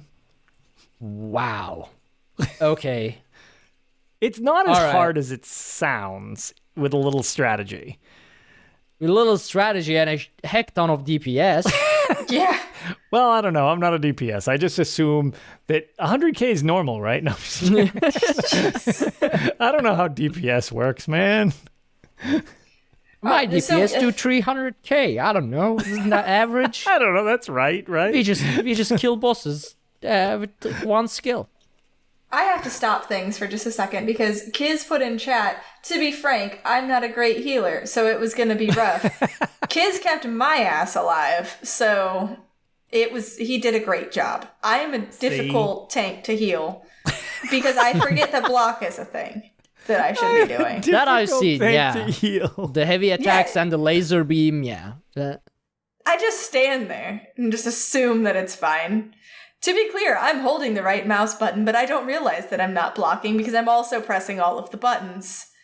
And that's apparently a problem. I'm not able to do things with one hand and block with the other and just like peek around my shield or something. No, that's apparently not how the game works, but I just insist that's how it should work. So well, if you don't want to block, go with a high health tank, use defensive stance and bone shield, and just heavy attack and damage shield constantly. Don't block at all. That's what I do sometimes. I don't block because I don't trust the block actually working in some fights. So I just heavy attack, bone shield, defensive stance, heavy attack to get my stamina back, use that stamina to defensive stance, bone shield. Basically, I stand there getting hit with like 80k health / damage shield. It works. I need to try Legit. this. But yeah, I'm just a difficult tank to run with. I poke things when I feel like it, and sometimes I block. Then, as Kiss so eloquently put it, you piss on a whole block, and that's how you tank. Perfect. We were all very intoxicated trying to run Fanglair, and I swear to God, it sounded like he said, instead of pierce armor, hold block, piss on a whole block. The whole block. It was the healer and me both heard him say piss on a whole block. Were you in Moongrave Fane with all the blocks everywhere? Maybe that's what it related to. No, I was in Fanglair. We were doing that Fanglair. Oh yeah, he's there was no block movement in that. Yeah, he's like, piss on a whole block. And I'm like, you want me to do what now? But, so I will say, so that sounds like a tale of triumph. However, just before we got into, because again, we had somebody who was new, so we were like explaining mechanics. Just before the mechanics explanation on the final boss, I don't know what triggered me to launch into this, but I just unleashed all of my frustration about my refrigerator situation on my group and on the chat. And I feel like we should hash it out again, just because it makes me feel better to yell about it for a little while. Now this, our kind reviewer from the beginning of the show, please put earmuffs on your children. Probably until about the end of the show. We appreciate you listening to the first part of the show. We are going to wrap it up after the refrigerator, so. I am very angry. On Black Friday, so the day after Thanksgiving, which is in November for those of you who are not in America, I ordered a refrigerator. I was like, look, we just need it by December 24th, because that's the day after closing. We're moving into our new house. We would like a refrigerator as soon as we move in. They're like, oh, that's no problem. They scheduled the delivery for December 24th right there when we ordered it. Now, we got because some of you may ask, some part of the way through this whole mess of bullshit, why don't you just ask for your money back and then go buy a fridge from somewhere else? That's because this fridge was $3,000, but we only paid $2,000 for the fridge because Black Friday. And so if we were to try to get the same fridge from somewhere else, we had to pay an outrageous amount of money. And we don't want to do that. We were happy with the fridge that we got. This is my dream fridge. It has the French double doors. It has the flex zone where I can set the temperature separately, and it has the pull-out freezer in the bottom. So I don't have to get a stool to stand up to see where my damn pizza rolls are. And I can just pull it out, and it's at my eye height. And on the floor. So I was thrilled with this fridge when we ordered it. I was like, this is going to be amazing. This is the fridge I've wanted for years. Whenever we just had this fridge that I can't see on the top of where my freezer stuff is, which is the only thing I can cook. So that's the part of the fridge that I go to. So we're very excited for this fridge. We get to like a week before closing day. And we get an email saying, you need to reschedule your delivery date. We're like, what do you mean we need to reschedule our delivery date? Our delivery date was scheduled. We try calling Best Buy. Best Buy won't fucking answer their phone. At this point, we're still in our old house. The Best Buy that we ordered from was an hour from the old house because that's just the closest freaking Best Buy. So we drive an hour because we live in the middle of nowhere. Drive an hour. We're like, hey man, I'm going to use a different name for him. We're going to call him Derek. It's close enough. Okay. Hey Derek. We would like to know what's going on with our fridge. Very nice to Derek. We're gonna, I'm pulling the emotion card because I would like to have a fridge whenever I move in because it's kind of not a fun situation if you're in a house and have no fucking food. So Derek, can we please have our fridge when we ordered the fridge? Why is there no fridge? They said they reserved us one and it was going to be there on time.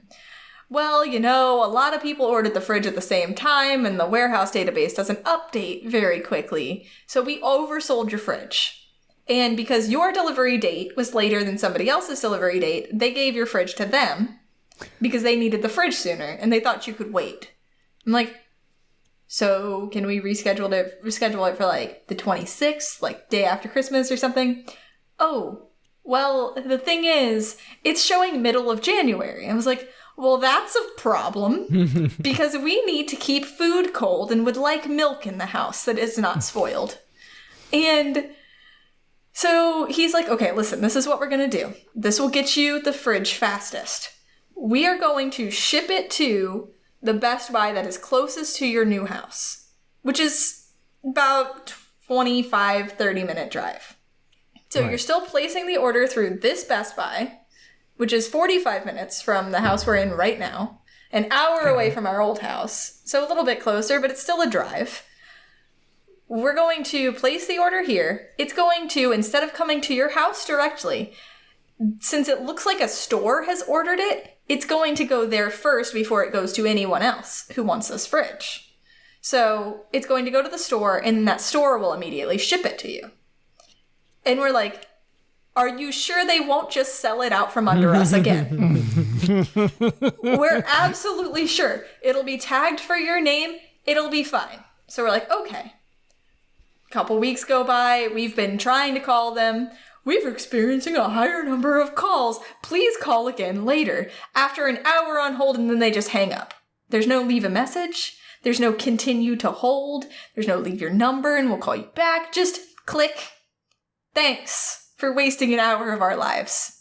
And this happens like 12 times. There's also holidays in here and we're actively moving, so it's been kind of hectic. We finally have time to drive the 45 minutes and be like, listen, Derek, this is a problem. You said you were going to call us. We haven't heard anything. So he looks up in the database. He's like, oh, there's one actually at the store for you right now.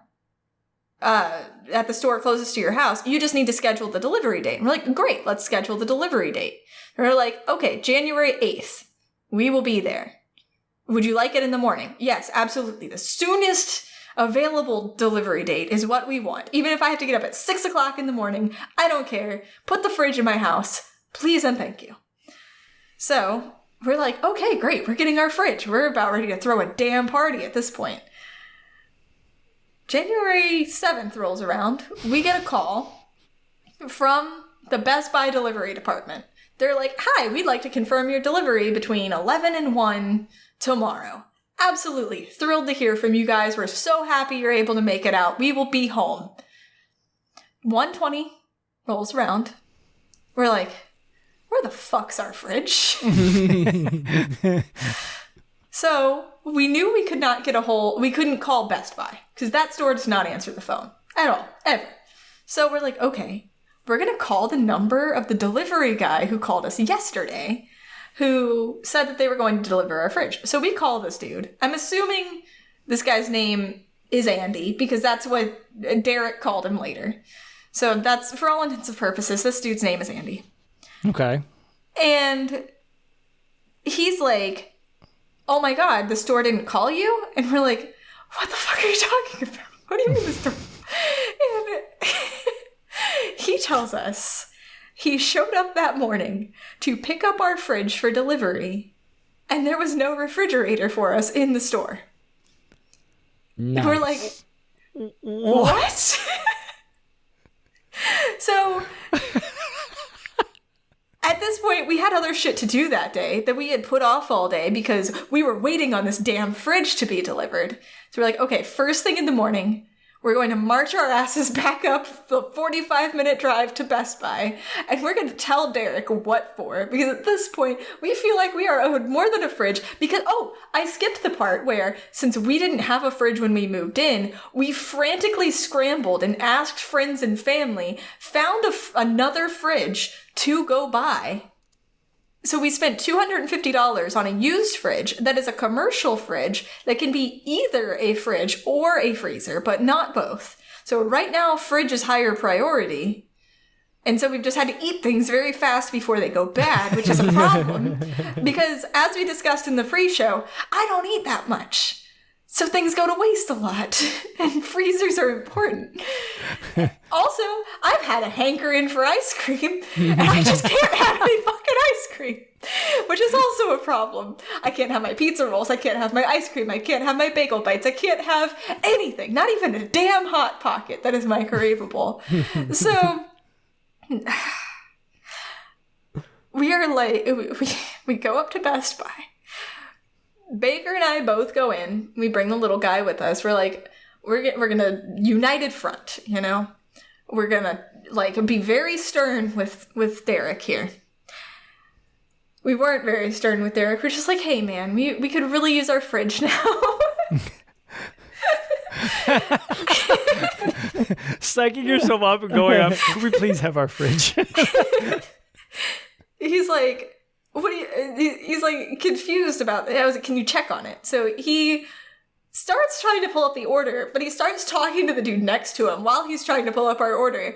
And they have like these double-sided screen things to where you can see what they're clicking on while they're clicking on it. He's just hovering above like health insurance claims and stupid bullshit that has nothing to do with orders. I'm like, please scroll down. Please scroll down. It's an alphabetical order. Scroll down to orders, please, dear God, Derek. Please just do it. I have shit to do. You're ruining my Saturday. So finally, he scrolls down to orders, clicks on the wrong one, has to go. He finally finds his way to our order. And he's like, this doesn't look right. So then he gets to the order a different way, and he's like, well, this is wrong. I need to call them. And this doesn't look right. Days after your fridge didn't show up. Really, Derek? Congratulations. Would you look at that? Really? It doesn't seem correct. Interesting.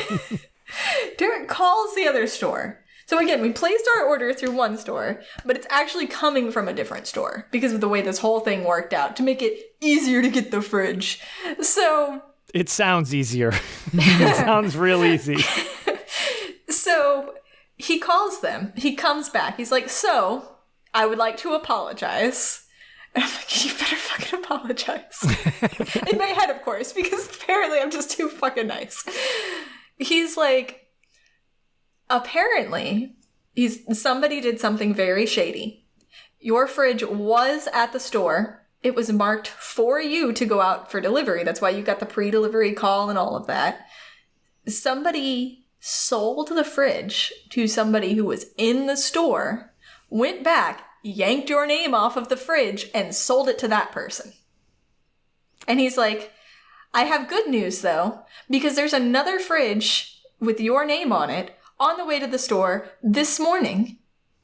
And he's like, the good thing about this is I've been trying to order the same fridge for other customers, and they're saying the delivery date, the soonest available date for this fridge is March. Dear God. And so, to which point, Baker looks at Derek and is like, so what the fuck happens if this fridge gets sold out from under us? He's like, so what if something happens to this fridge, is the way Baker actually phrased it. And the guy's like, don't worry, if the fridge shows up and it has a dent, they let you keep the dented fridge until they get you a new fridge. At which point Baker looks at me with a look like, first of all, that's not what I meant whenever I asked that. After we left, Baker said, if that fridge has so much as a scratch on it, I'm shoving it up Derek's ass. But it's like, no, first of all, it better not be fucking dented. Second of all, I'm not worried about a dent. I'm worried about not getting the fridge at all. And then them telling us we're shit out of luck until March. On That's the flip side, concern. If I was Derek, I'd be worried about being buried in that fridge if you told me that. I got a different surprise for you, Derek. This is gonna be your coffin if you don't get me a fucking fridge. So he's like, okay, here's what I'm gonna do. The fridge is in transit to the store. So in 2 hours, I'm going to call that store whenever that fridge comes in. And I'm going to tell the general manager there, like, look, these people have been fucked over too many times now. They're about to have a fucking conniption fit over here. So we're going to make damn sure that fridge gets to them. And he's like, and then I'm going to call you immediately afterwards and let you know. And they're like, they're going to squeeze you into the delivery schedule as soon as they can. Of course, they can't get it today, because that would just be too fucking nice. You'd have the damn fridge in today. And they're like, middle of the week, you'll get your fridge. I'm like, why don't you reschedule someone else's fucking fridge? Because that's something you appear to like to do at this place. And so we calm down. We're like, okay, fine. Call us in a couple hours. We'll get it all worked out. 6 hours go by. We're at home, 45 minutes away again. And we're like, fucking Derek, man. Derek. You had one job. Again, Derek. At this point, I have had it. I'm like, listen, Bake, we're going to go back up to that Best Buy. I don't care that it's 45 minutes away. We're going to put on our bitchy britches and we're going to walk into that store and we're going to give Derek what he deserves, because he could have at least called us and given us an update, even if it's bad news. The fact that it seems like Derek and that entire Best Buy in question doesn't actually seem to know how to use a phone seems problematic, because you can't call them, they don't call you. I don't think they actually understand the concept of what a phone is, so... Apparently. So we get to Best Buy. We're sitting in the parking lot because I'm psyching myself up. Again, I said I have to put on my bitchy britches. Baker points out that we shouldn't both go into the store because then we had to drag our son back in. So this is legit a job for one person, because we clearly didn't tag team well enough last time anyway. So I was like, look, you're 6'1", I'm 5'1", you're more intimidating than me, you should go. And he goes, I really think you should do this. Because at this point, I have just been seething the entire drive here, and he thinks I'm going to carry that same energy into the store. I did not. I promptly just wussed out again. I walked in, I gave Derek a hug. I marched it's straight up to Derek. It's going to be all right, Derek. And Derek was like on his way into like the break room or something. He was like going towards like this one part of the store that was like employees only. So I chased down Derek. I was like, Derek. I had to yell his name like a few times because I'm small and he couldn't hear me. And he finally turns around and was like, hey, Derek. You were supposed to call us whenever you got a hold of the guy. He's like, oh yeah, I haven't been able to get a hold of Andy yet. He won't answer the phone. Like, of course you won't. Have you tried sending a pigeon? At this point, I think here's a can and some string. I'll go find Andy and you two can talk. At this point, I think a pigeon would have gotten me my fridge faster, to be completely honest with you. Or you could have built one from scratch. I know, right? So I'm like, is there anything like I can do right now? Because I really need to know when this fridge is going to be here. And he's like, okay, I'm going to try calling Andy again right now while you're here. And I'm like, if he's calling him right now while I'm here and he miraculously answers this time, I know you did not fucking call him at all the rest of the day. So he's like, you wait right here. Now, remember, I had to go chase Derek. So Derek's desk is not in my field of view. He has line of sighted me to bring it back around to tanking. All right, nice. So he presumably goes off up to call Andy. I stand there for 15 minutes.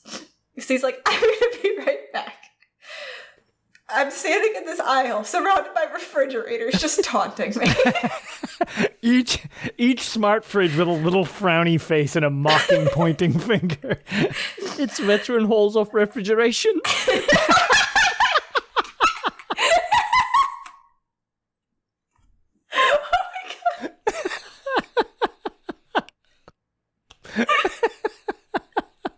Perfect. If I get the fucking fridge on Tuesday, we need to celebrate my hard mode clear of this fucking dungeon. Or trial, whatever it is. I don't care. God. So, I'm like, okay, how long is he going to leave me to just stand here? I don't know what I'm doing right now. So I just walk around to where I could see him again. He makes eye contact with me. Before he sees me pop around, I just see him scrolling through his fucking phone, sitting at his desk. And oh my God, what the hell is happening right now? Did he just think I'd forget about my fridge and leave? Yeah. And so he sees me look at him. All of a sudden he's on speakerphone, presumably talking to this Andy person. And then a few minutes later, he walks over to me. He's like, okay, does Tuesday between 12 and 4 work? I'm like, yes, it absolutely works. And he's like, I just want to apologize again, yada, yada, yada. I was like, listen, as long as we just get the fridge on Tuesday, man. And what I didn't tell him was, if I don't get this fridge on Tuesday, I will find a fridge and I will shove it straight up your ass. Because I am sick of your smug little face telling me my fridge is on the way, and you're clearly lying to me. He's like, don't worry, they sent me the GM sent me a picture of it. They triple stamped your name this time. It's like, how about you just put my name straight down the middle of the motherfucking fridge so that way nobody wants it but me. Just key the fridge. Yeah, I was gonna say damaged goods. At this point, I don't know if the fridge is going to live itself up to the hype I've built up for it in my head. I was going to say, you're going to get the thing, and it's just like, it's just gonna, yeah, it's gonna be cyberpunk. I guess it's okay. I'm gonna post pictures of the fridge whenever I get it because I'm just gonna be so fucking happy whenever I get it. Just you hugging the fridge from various angles, triple dented. If it comes with a freaking dent, I'm going to be so mad. That's going to be the continuing fridge saga. It's going to be like your Arena Tales, only with more anger. I was going to say, you know what? I'll replay Arena before I'll deal with this fridge saga. God, it's all. I don't want anything to do with this. Because my friends that I've talked to about this the whole time, they're like, they should offer you in-store credit for this. They should give you something with your fridge. Stock the fridge full of food that you request. Yeah. And we went out and spent $250 on this other fridge just so that way we could eat for a couple of weeks while we waited on this fridge. I mean, we're going to use it as a drink fridge, out in the garage anyway, sure, as extra space. Still, that's not... It's not obnoxious that we had to do this. Well, on top of that, it's nice that you had the ability to do that. Assuming God people forbid are like, somebody else. We had you just bought a house. What if you didn't have an extra $250 to just throw at a fridge arbitrarily? It's like, cool. Yeah. I guess hopefully the fridge arrives before we die. That's we just live on pretzels. Pretzels and Cheetos. That's my child's dinner. Here you go. Here's a bag of uncooked long grain rice. Enjoy. But oh my God, I cannot believe the nonsense I've been put through over a freaking refrigerator. And then whenever he said March, I almost fell over. I'm like, if you make me wait until March, I just want to storm the store that has the fridge today and be like, you know what? I'll just install it myself. Put it on the truck scream and for run me. in the door. It'll work. I think I can do it. Unless I just do what I did with Derek and immediately puss out and just be a nice person. I apologize. classes. I'll give you a 5-star review, Derek, for my inconvenience. is like, I drop a lot of cash at Best Buy. That's where I got my PC. That's where I got my MacBook. Like, I drop a lot of cash at Best Buy. I got my monitor there. I got my other monitor there. I got my keyboard there. I didn't get my mouse there because that was an Amazon sale. I got that. That's because they are webcam. Giving you a hard time with the fridge. You should have bought the mouse there as well. If you had bought the mouse there, that's a deal breaker. My Stream Deck, my light, literally my entire stream setup, except for my desk and my mouse, are Best Buy. See, there you go.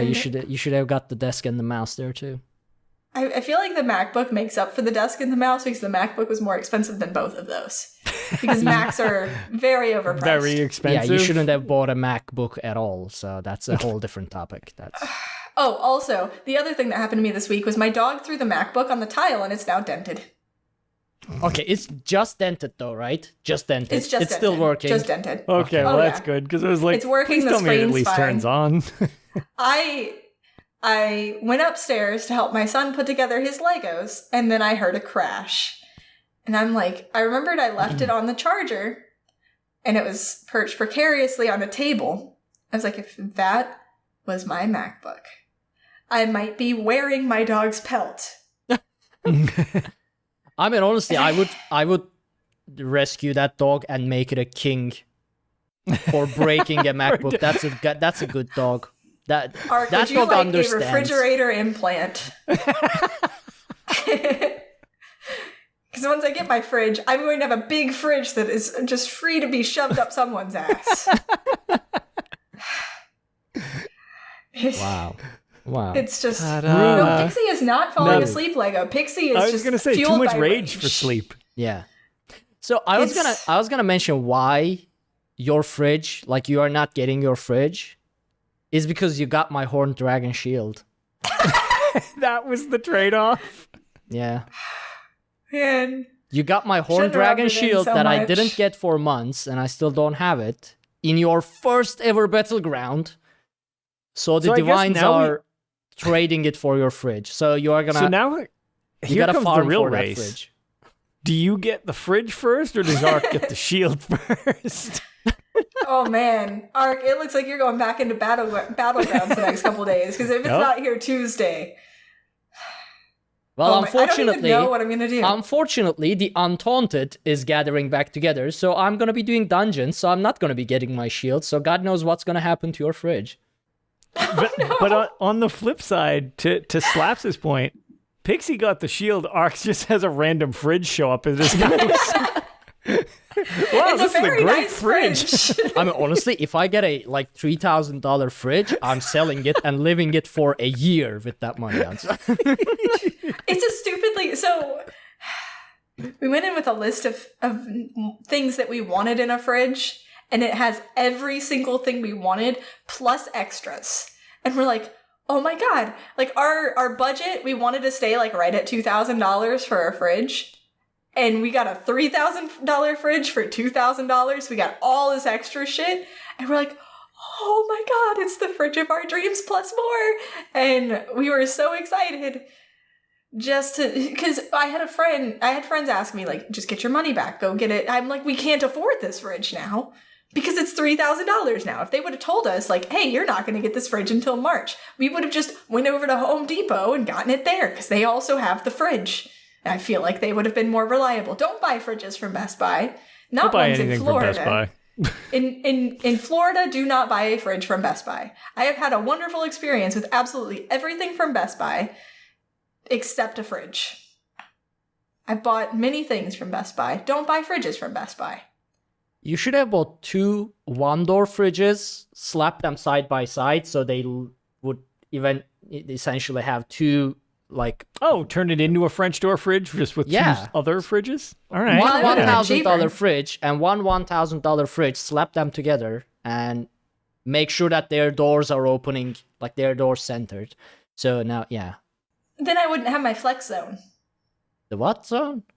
The flex zone. So there's like, okay, if you look at, I'm going to send you the fridge so you can see in a little bit because I've got to pull it up on my phone. So if you look, there's the French doors up top. Mm-hmm. And at the very bottom, there's the pull-out freezer. in between the two, there's another pullout that's a little bit thinner. So there's the deep pull-out freezer, and there's this thin area in between. You can set that to be a different temperature than the other two parts to, like, store your meats separately. Yeah, but you're gonna have 2 fridges, so you could set one fridge entirely different temperature and one fridge to whatever temperature the other one you want. So you don't need a flex zone because essentially you have 2 fridges. Well, I didn't have 2 fridges whenever I ordered this fridge because I assumed it was going to be delivered on time. But, like, it's like a good place to, like, store meats. I can also use it as, like, bonus freezer space and all that stuff. So whatever, like, it's a flex zone. I can use it for whatever. And I'm like, yes, I would love a flex zone. It has, like, the little ice maker thing on the front to where I don't have to open the fridge to get ice. And it also has a pitcher that it fills up by itself that it can also infuse fruit with if you put the fruit in it. Oh, yeah. Okay. I actually think I know which fridge you have because I'm pretty sure Lotus has it. Yeah, no, I'm pretty sure I have it, and it's weird. It had this weird Florida sticker on. It had. I was wondering why it said your name on it. It's weird. I thought I recognized your real life name, and I'm like, that's not how they spell me. Oh, that's strange. I guess I'll just keep this. Let me see if I can find the link to this fridge really quick. I'm pretty sure my my brother-in-law actually has that. I think that's theirs. I'm sending you the fridge now. You're describing all these features. I'm like, yup. Honestly, this is just this is the fridge. I want you guys to see the fridge. It's very pretty. I'm very happy. This is one of those that you can almost play Skyrim on it. I mean, it doesn't have it's not actually a smart fridge because I don't know. I distrust technology to a degree. And I'm what like, is it gonna do? Spoil your food? Like what's the worst thing a fridge can do? I've heard on the smart fridges the compressors go out earlier than on the non-smart fridges. And they were also just more expensive. I'm like, well, what the hell am I going to use any of this for? And then I was playing around with one of the smart fridges and I found out it used Android and the whole thing bugged out on me while I was playing with it and it was more expensive than this fridge. I was like, you know what? I don't need this. No, I mean, when you said I don't trust technology, it sounded like, it's gonna... I just didn't trust it to... The smart fridge is gonna attack me. Yeah, I forgot to tell you about the food showcase. So, like, you open one side, like, normally, and it's, like, opening your fridge like normal. But if you hold a button and open it, you have, like, this food showcase where it's, like, a second door inside the door where you put, like, the things so that way you don't have to actually open the fridge and, like, use more, like, electricity, I guess, to keep things cool. I don't know. It just looked really cool. And that's why it looks like it has 3 doors. Okay, to bring everything back... Because we just discussed fridges and Best Buy for like 40 minutes on an Elder Scrolls show. After buying this fridge and going through all of this struggle, you better cook some stuff from the Elder Scrolls cookbook you have and at least like bring it up on the show. So it's, because if all you do after buying a $2,000 fridge that has showcases, flex zones, and everything like that is cook frozen pockets or whatever. I don't know what they are. Pizza rolls are a go-to for me. You better cook some actual food and store it in this goddamn fridge. I have another thing to bring it right back around. Our store that we have launched, that you have launched, Ark, do we have Tales of Tamriel refrigerator magnets? I want one for my fancy-ass fridge. I will have to check. They didn't, but they might have now because they added a whole bunch of things. So they might have. Or just buy a bumper sticker. just slap it on the... Yeah. So, all right. Since we're ending the show anyways after the refrigerator saga, I almost don't want to say this because... Oh, no. So this is the newer version of my fridge. There you go. Lotus has it. I knew Lotus would end up having it. Yeah, this is the newer version of my fridge, like the fridge I have in my house. Please tell me this fridge shits rainbows, Lotus. I fucking hate this fridge so much. The compressor is insanely loud. It doesn't have a proper defrosting system. There's a lawsuit against Samsung for actually having a couple design issues with it. Well, Lotus just I'm killed actually Pixie. like in the thing to try to get some money back for it because it's got recalls being put against it. Maybe the new one won't have them. So, anyone want a co-host on Tales of Tamriel? We seem to have a I feel spot so open. legitimately bad. So preferences, I hate Guar, don't be Aldmeri Dominion, but It got great all right. reviews. See, Tom's available. Okay, Yes, there you go. I heard he knows something about podcasting. Yeah, This fridge got... Like I said, maybe it's just the versions of mine and back, but I'll send you some links afterwards. It got great reviews. Yeah, so does mine. What? Once a week, I need to jam a screwdriver into the ice tray to make it actually produce ice. Because the heating coils are wrong, it melts the ice, flips them in the wall, builds an ice dam, and backs up into the drainage chamber. I'm going to vomit. It's like a legitimate, like, just design flaw. well, I mean, See, this is what I fucking get for buying Samsung again after I swore to God I would never buy another Samsung product in my entire fucking life. So good night, everybody. yeah. That's how you end the show, with a really unintentional twist until you sent that picture of what your fridge was going to look like. Consider this a post-show sneaked into the actual show. So, yeah.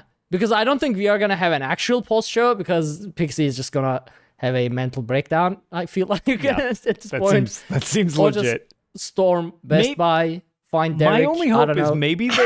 maybe all the issues that, like, they kept getting things filed against them for are now fixed because they got so many complaints from my version. That's what I would better. assume with a new version. That's what I would really hope. If your fridge worked as intended, would you like your fridge? Yes. When we first moved in, I was quite enamored with the fridge. Maybe Lotus just broke the fridge, you know. But it's actually a good fridge. It's okay, Pixie. It's okay. Maybe your fridge won't have this problem. At worst, if you don't like the fridge, because you bought it for $1,000 less, you'll just sell it for like $2,300 and actually make a profit off of it because the actual price is $3,000. So you'll just base it off of that and sell it to someone for like $2,300. Or you can just basically like bring it back to Best Buy, put on a blue shirt, and sell it to somebody barging in the door demanding this fridge because they're back ordered until 2025.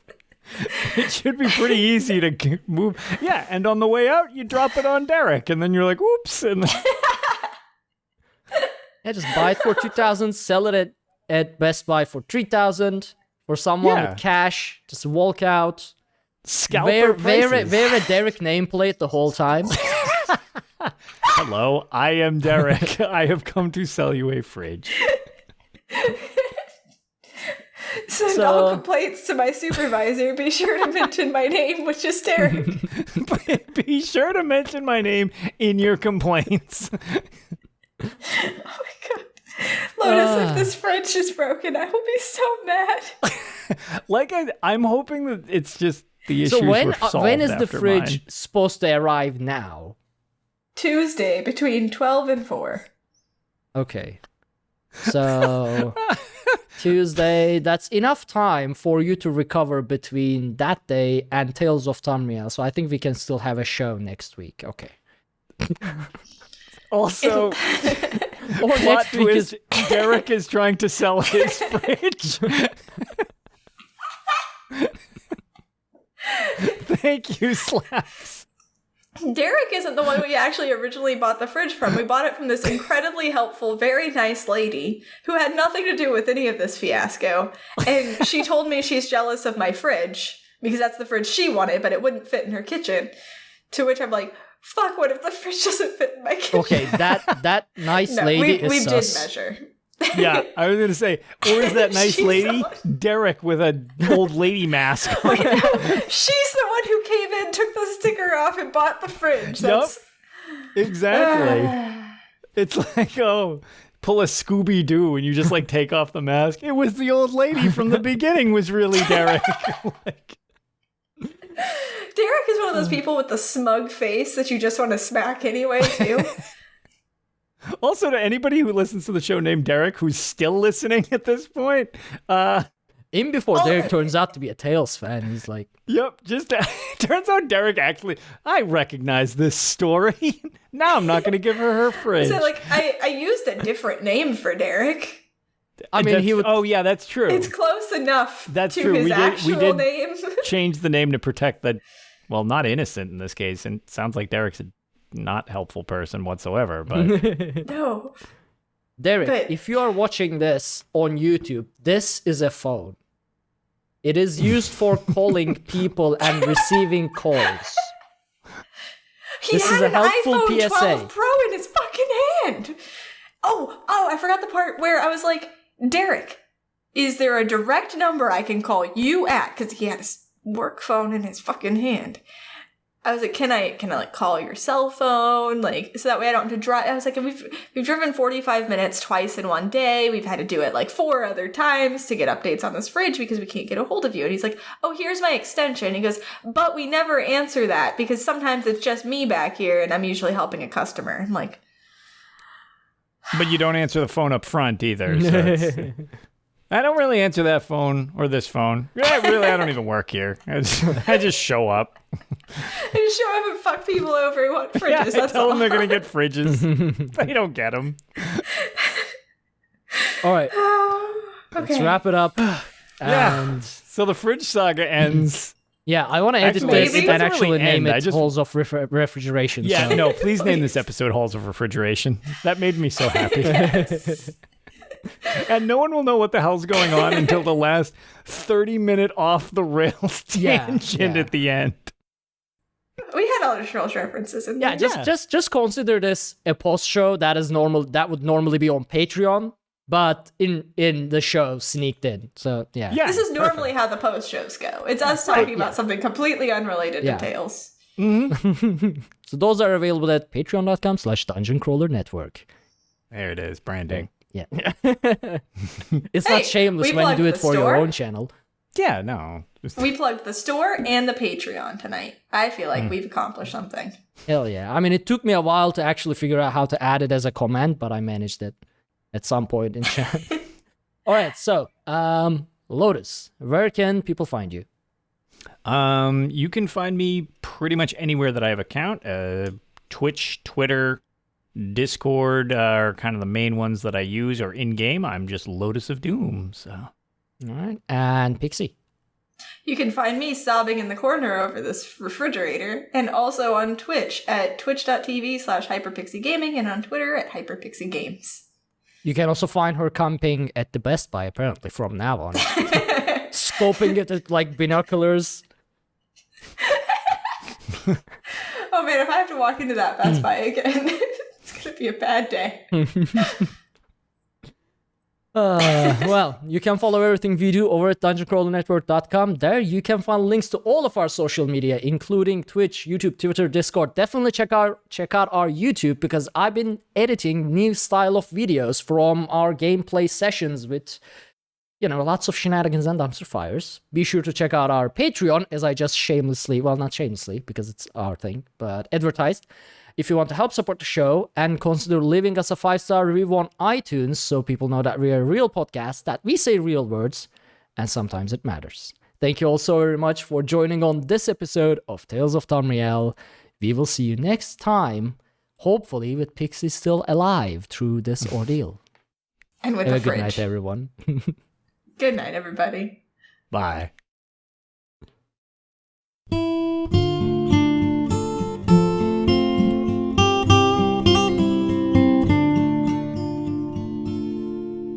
When Akatosh slew Lorcan, he ripped his his heart right out. He hurled it across Tamriel, and the heart was heard to shout, red diamond, the heart and soul of men. Red diamond, protect us till the end. The laughing heart sprayed blood afar, a gout on Seer it fell, and like a dart shot to its mark down in an alien well. Magic effused the Lorcan blood to crystal red and strong. Then wild elves cut and polished it down to chimel at a ball.